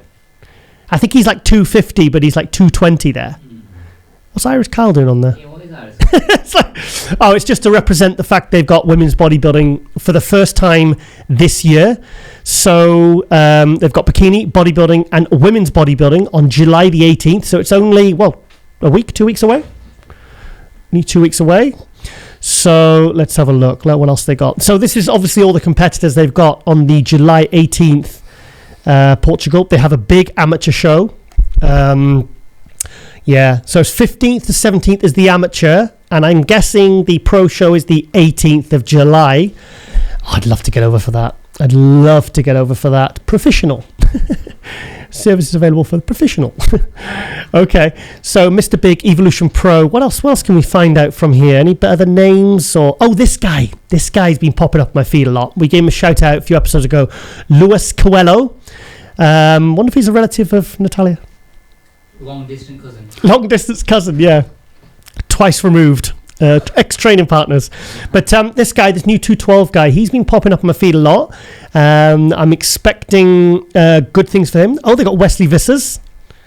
Okay, cool. We love Wesley. Those awful trunks that Wesley was wearing at the Olympia last year. What was he thinking? And he looks so good. But Wesley, do you know Wesley's still only? He must be still only like 26, 27. Crazy, it's impressive, isn't it? It's really impressive. I mean, he won Romania. Was it Romania at the end of 2020? No, 2019. So was he qualified for the Olympia? Or I think in the year before. A year before. Yeah, I think he won it in 2019. which obviously qualified him for the 2020 Olympia, which he did. And I've got 10th place in my head that he was at the Olympia. He did look good. I mean, thing is, you've got to see Wesley. You've got to see Wesley in the lineups because he dwarfs everyone. He's such a big guy. And he did say on Glow Muscle back in season 3 that he will eventually move to open. So who else we got? Any Brits? Oh, this is Sergio Lima. I met this guy. We did a photo shoot with Brandon Curry at the Evolution Gym.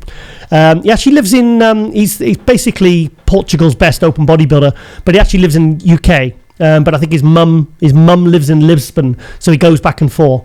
So great guy. Brandon seemed to get on really well with him. Oh, I've just accidentally liked that. Okay, right. Okay, who else we got? What else? There's a lot of good categories there. But yeah, so Portugal Pro. I mean, look at that. Look at the venue. Look at that. That's beautiful. That's beautiful. That's really nice. Yep, no tents there. So yeah, so what else we got? Yeah, I mean, these guys know how to produce shows. And do you know what? The things I like about these kinds of shows, these little touches, like these, look at the Olympia medals where they have the Amateur Olympia. Look at that. They've had those specially made. They're beautiful. I think Emilio Martinez made some for the Spain show because IFB Pro League Spain is Emilio. And then you have Geo in Portugal, but they kind of co-promote, they collaborate, and they support each other. And it's good when you see promoters from close by countries working together and kind of helping and supporting each other. I like to see that. And at the end of the day, look at the quality of these shows. So yeah, Rami at the Olympia there. Right, okay, I think that's everything we need to know on the Portugal Pro, but we will be doing a sort of preview, and we'll get some of the athletes on, I think probably next week now, isn't it?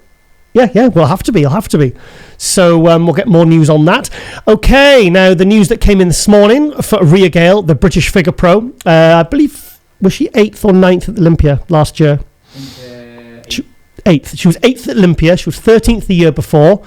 I remember when she got 3rd at the British Finals in the amateur in 2017. So Rhea has come on in leaps and bounds.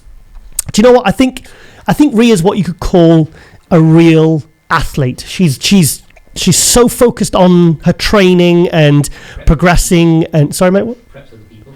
She preps other people, of course. Yeah. Now this was so she took 2nd place yesterday at the Europa Pro. The Europa Pro. Yeah, it was the Betty and Ed Pariso show in Florida. I'm guessing because that's where she now lives. She's based out in Florida now. But God, I get the shoulders. But you know what?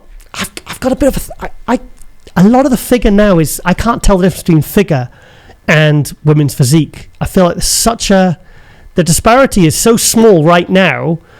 Like that I don't know. I mean, I think is a slimmer physique. Is she? Yeah, but I'm telling you that I mean. But my point is, here's a competitor that could probably transition to women's physique quite easily, I think. But okay, guys, sorry, we just had a bit of a lighting issue there. We switched to studio lighting. So, yes, what was I saying about Rhea? Yeah, fantastic athlete. And has just taken 2nd in the Europa Pro in Florida. Wasn't he I didn't really hear anything about that show. I didn't really hear any... advertised as well.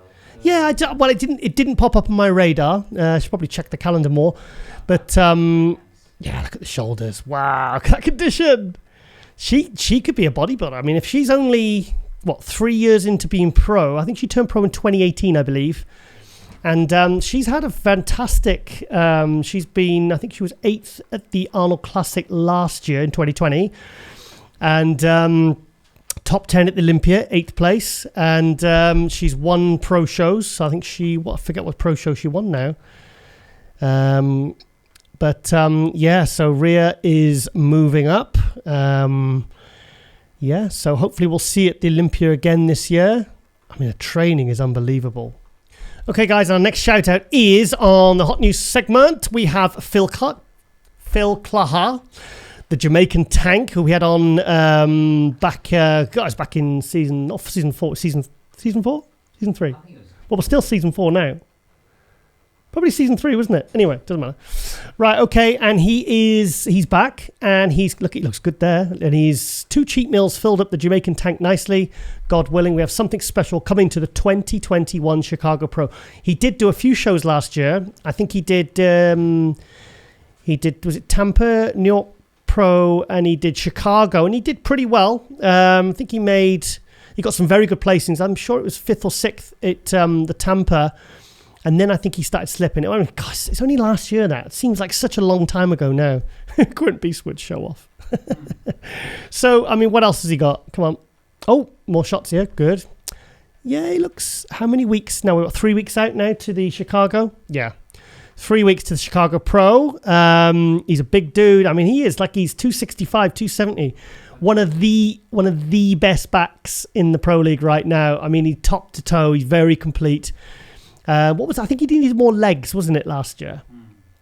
There he is. Oh, here he is attending, I'm guessing, the Indy? Oh, New York Pro. Yeah, this was obviously when Dorian Hayward got 4th place at the New York Pro. And Phil's obviously attending, supporting. Wish you all the best for the Puerto Rico Pro in 6 weeks. I haven't been posting that much. That's usually a good sign if a competitor is not posting very much right before the show. Oh, he's with the HD now as well. Team HD. Oh, there he is with Kai Green. Who's the other guy? Oh, Flex Wheeler. Look at Kai's teeth. He's had them done, hasn't he? Veneers or something like that. Yeah, has he still got those? Did he have fangs? Did Kai Green have fangs once? That seems like the sort of thing Kai Green would do. Yes, he did. Okay. I'm glad we clarified that. Right, okay. Yeah, these are old videos now. What's he doing there? Oh, it's on volume. Sir, now come back with a backlash. You don't see it. You see me here today, the weird walker. You want hang on. Turn that down. Jamaican style, what? He did not have the Bushmaster Jamaican accent the last time that he was on. He spoke to me quite normally. But he's obviously very proud of his Jamaican roots, and he's obviously going into character. He's a funny guy. He was a good guest, actually. I really enjoyed having him on. Really did. Oh, there is that Keon? That looks like Keon. Yeah, Keon. Yeah, Keon Prodigy. Keon won't come on the show. I've asked him a few times. Why? I don't know. He says no. It was last year when he was having that. When he pulled out of one of the shows. Was it the Limp he pulled out of? And he wasn't. I think he was going through a bit of a bad patch. And there was talk of mental health issues and. That's another guy I want to start. I want to get back on and see. I mean, here's a guy that Quinton area. What is he? Still 25 years old? There's a guy I think you need to watch for a couple of years. Yeah, he's someone that really we should keep an eye on because he's potentially... Oh, Mohammed. Yeah, that's cool. We like Mohammed. I think Mohammed has got enough points for the Olympia now. Oh, is he? Yeah, I think he's first. I'm sure that he's first in the standings with 16 or 19 points. But I think he's still going to do another show. So I think he might do, I'm guessing probably Tampa or maybe do Portugal. That'd be cool. Oh, I think he's very, he has to be careful how he moves from country to country because of the it's not even COVID, it's to do with his visas. Because he's Egyptian and he lives in Russia. Yeah.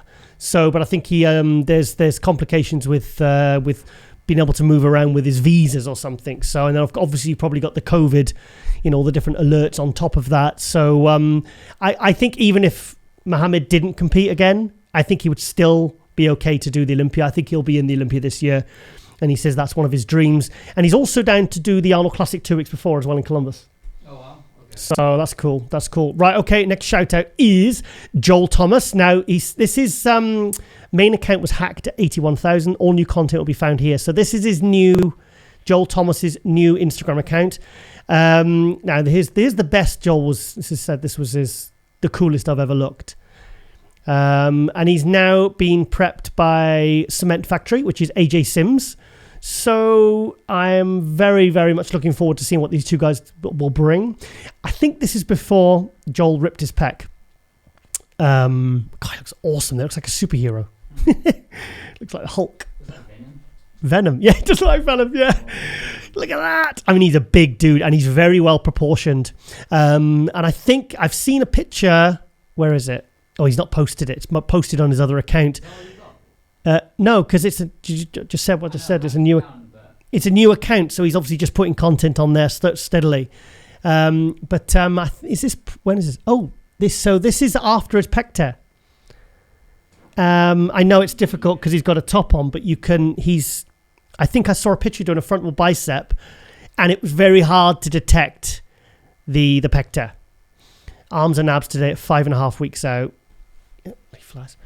Joel Thomas is someone I really rate. I think he's really good. I think he's got big potential. He's been top 10 in some good pro shows. I think why do I have 8th place at Tampa in my head from either last year or the year before? But I'd love to get Joel on the show as well because I don't really know anything about this guy. But his conditioning is and his thickness, and he's a tall guy as well. He's a big guy. So let's see what working with AJ Sims brings for 2021. So what's 5.5 weeks out? Is that Tampa? Really itchy head. Oof. Really itchy head. New shampoo. 5.5 weeks out. I think he's going to be doing Tampa. I'm guessing. Right. Okay. The next shout out is William Martins. A completely new guy. Just got a pretty good placing at the Puerto Rico Pro last weekend. What did he get? I can't remember what placed he got. Was it 8th or 9th or something? I think he beat... Did he beat Jamie? Because Jamie the Giant was 9th. I'm sure this guy got 8th. I mean, just double check. It's all in Spanish or whatever. Okay, here we are. Let's have a look at this. Let's look at some pose down footage from the Puerto Rico. Jamie. Jamie smacking Dorian's bum. He does the same. What? Smacks him back. Who's that guy there? Theo. Theo Laguerria, the French guy. I spoke to Theo in some of my best French. I said, "Je m'appelle la bicyclette," and he laughed. And I said, "J'habite a jambon sandwich." And there was a lot of bum slapping there. So, is that allowed, or is this something? Is this something the Pro League should be looking at? Guys smacking each other on the bottom. I tell you, who looked really good, who I think a lot of people were surprised by, was Andrea Presti, because he looked good in the lead-up pictures, but the picture that when he stepped on stage, he took 5th place. Presti took 4th place.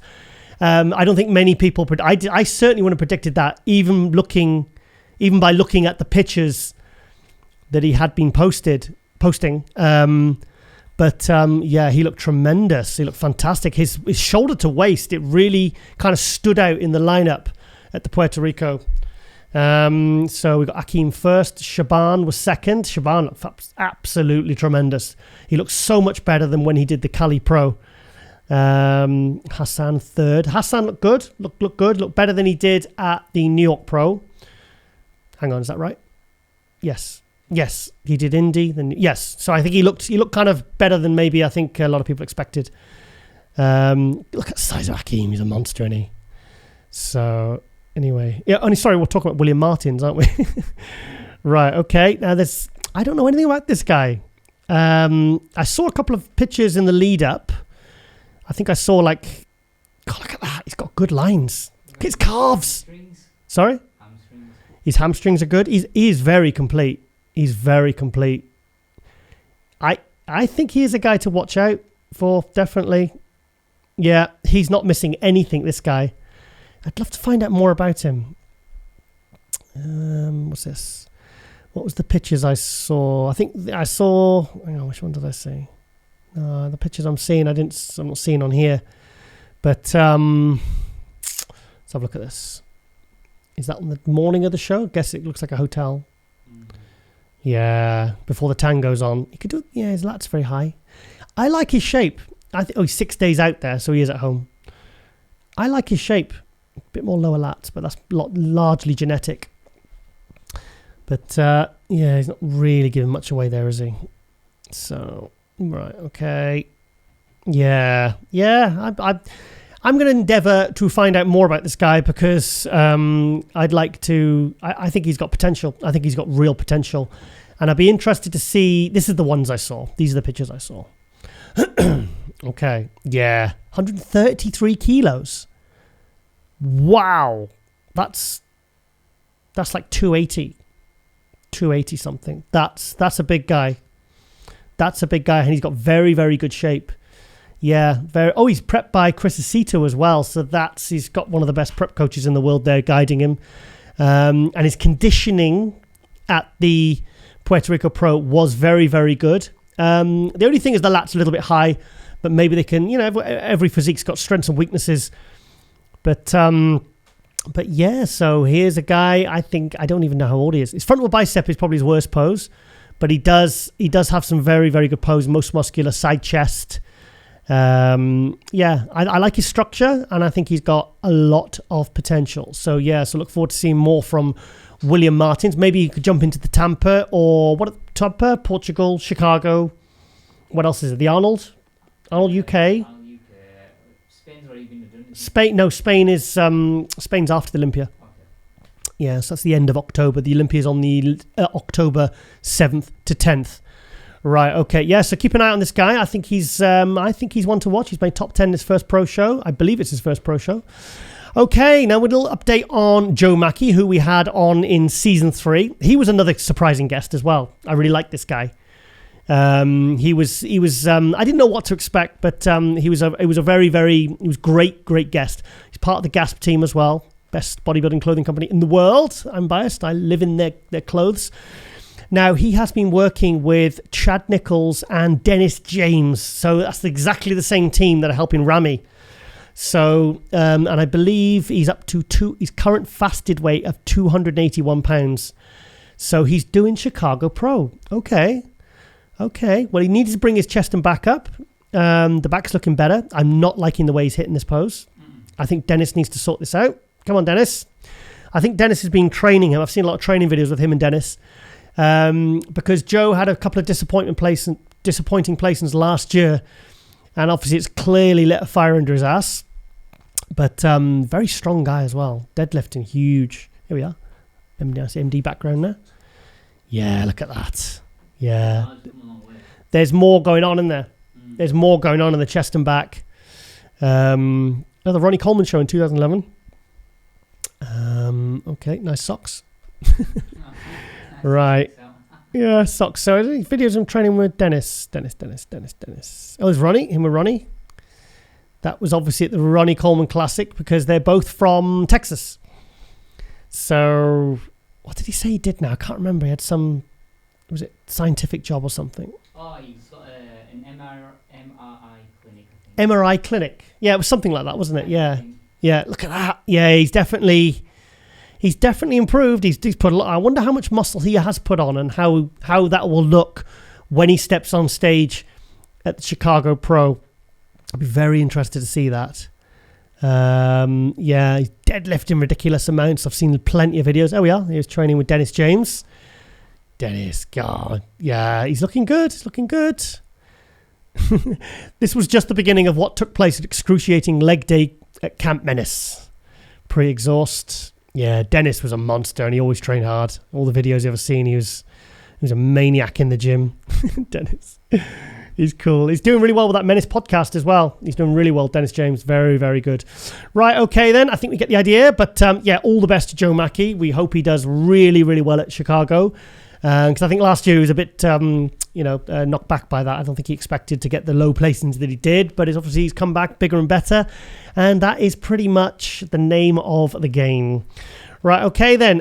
Here we go. Kai Green. I've been 6.6 million followers. Okay.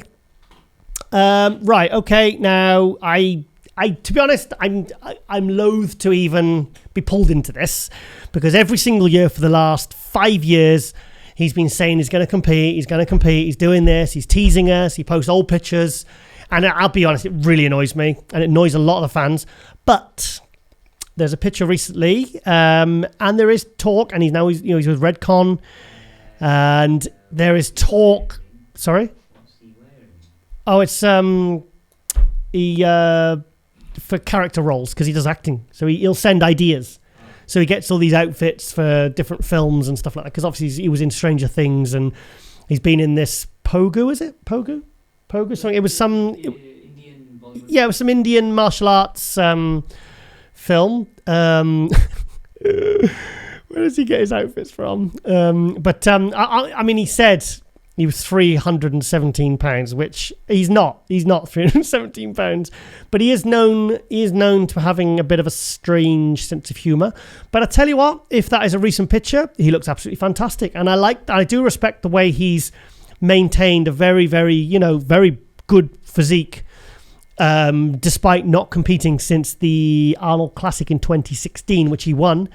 And we haven't seen him since. We haven't seen him since on stage. So, yeah, I just, here he is calling Phil out for some reason. What's he saying? Hey, Philip, you don't like or comment on my new photos. Can you say something so I know you saw them? Socks are fire, bro. 15,000 likes. Oh, no. Nice one, Phil. Well, Phil...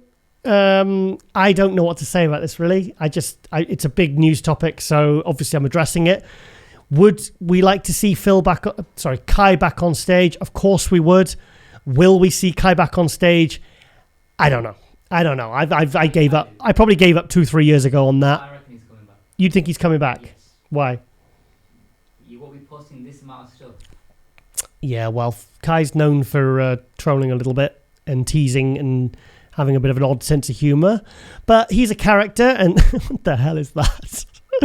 What do you do? What is that? Yeah, okay, he's just drinking something there. Okay. He's a very, very peculiar... I find him very peculiar character. But he's... I think the idea of wearing a mask in the gym is that you have your nose and your mouth covered, not opened up. That's the only bits he's got opened up. Obviously, he's got eye holes as well.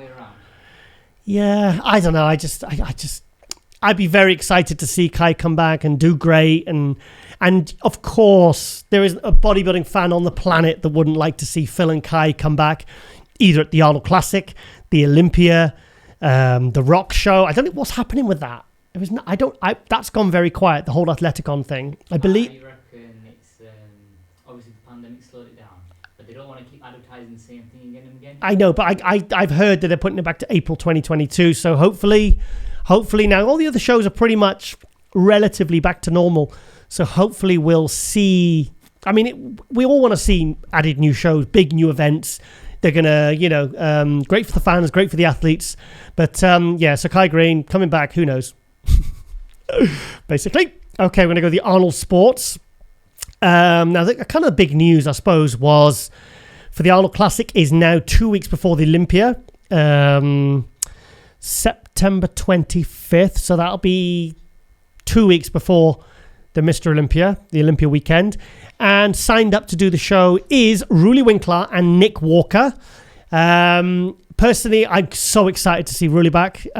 He didn't compete last year. He had a pretty much disastrous, even though he took 5th at Olympia, he had a pretty bad 2019. It didn't go well for him. He had a lot of setbacks and knee injuries and food poisoning and everything, which is fine.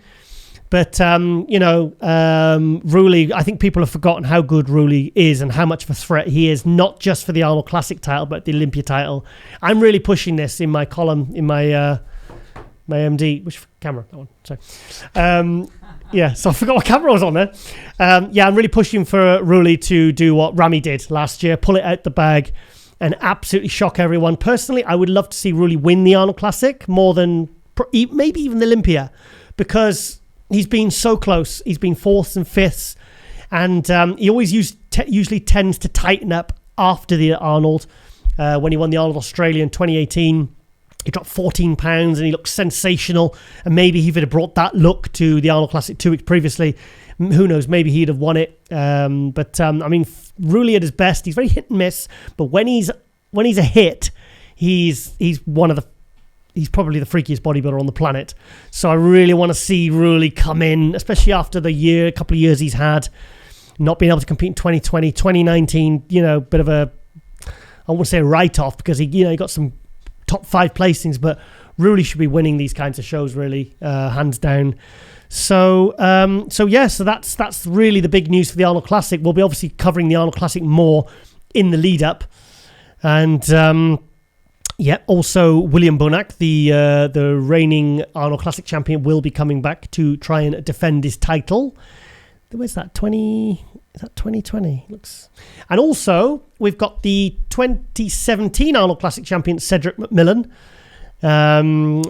He won it in 2017. I think he was third in 2018. I think he was third or fourth in 2019.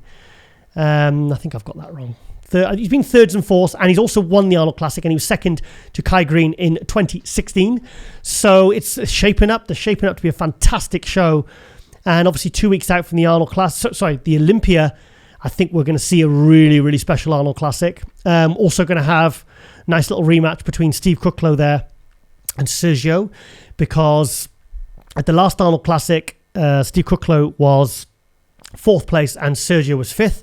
And I spoke to Sergio literally as we were walking out after the show, and Sergio felt that he should have beat Steve Kucklow. I don't think there'd been any arguments had he beat Steve Kucklow.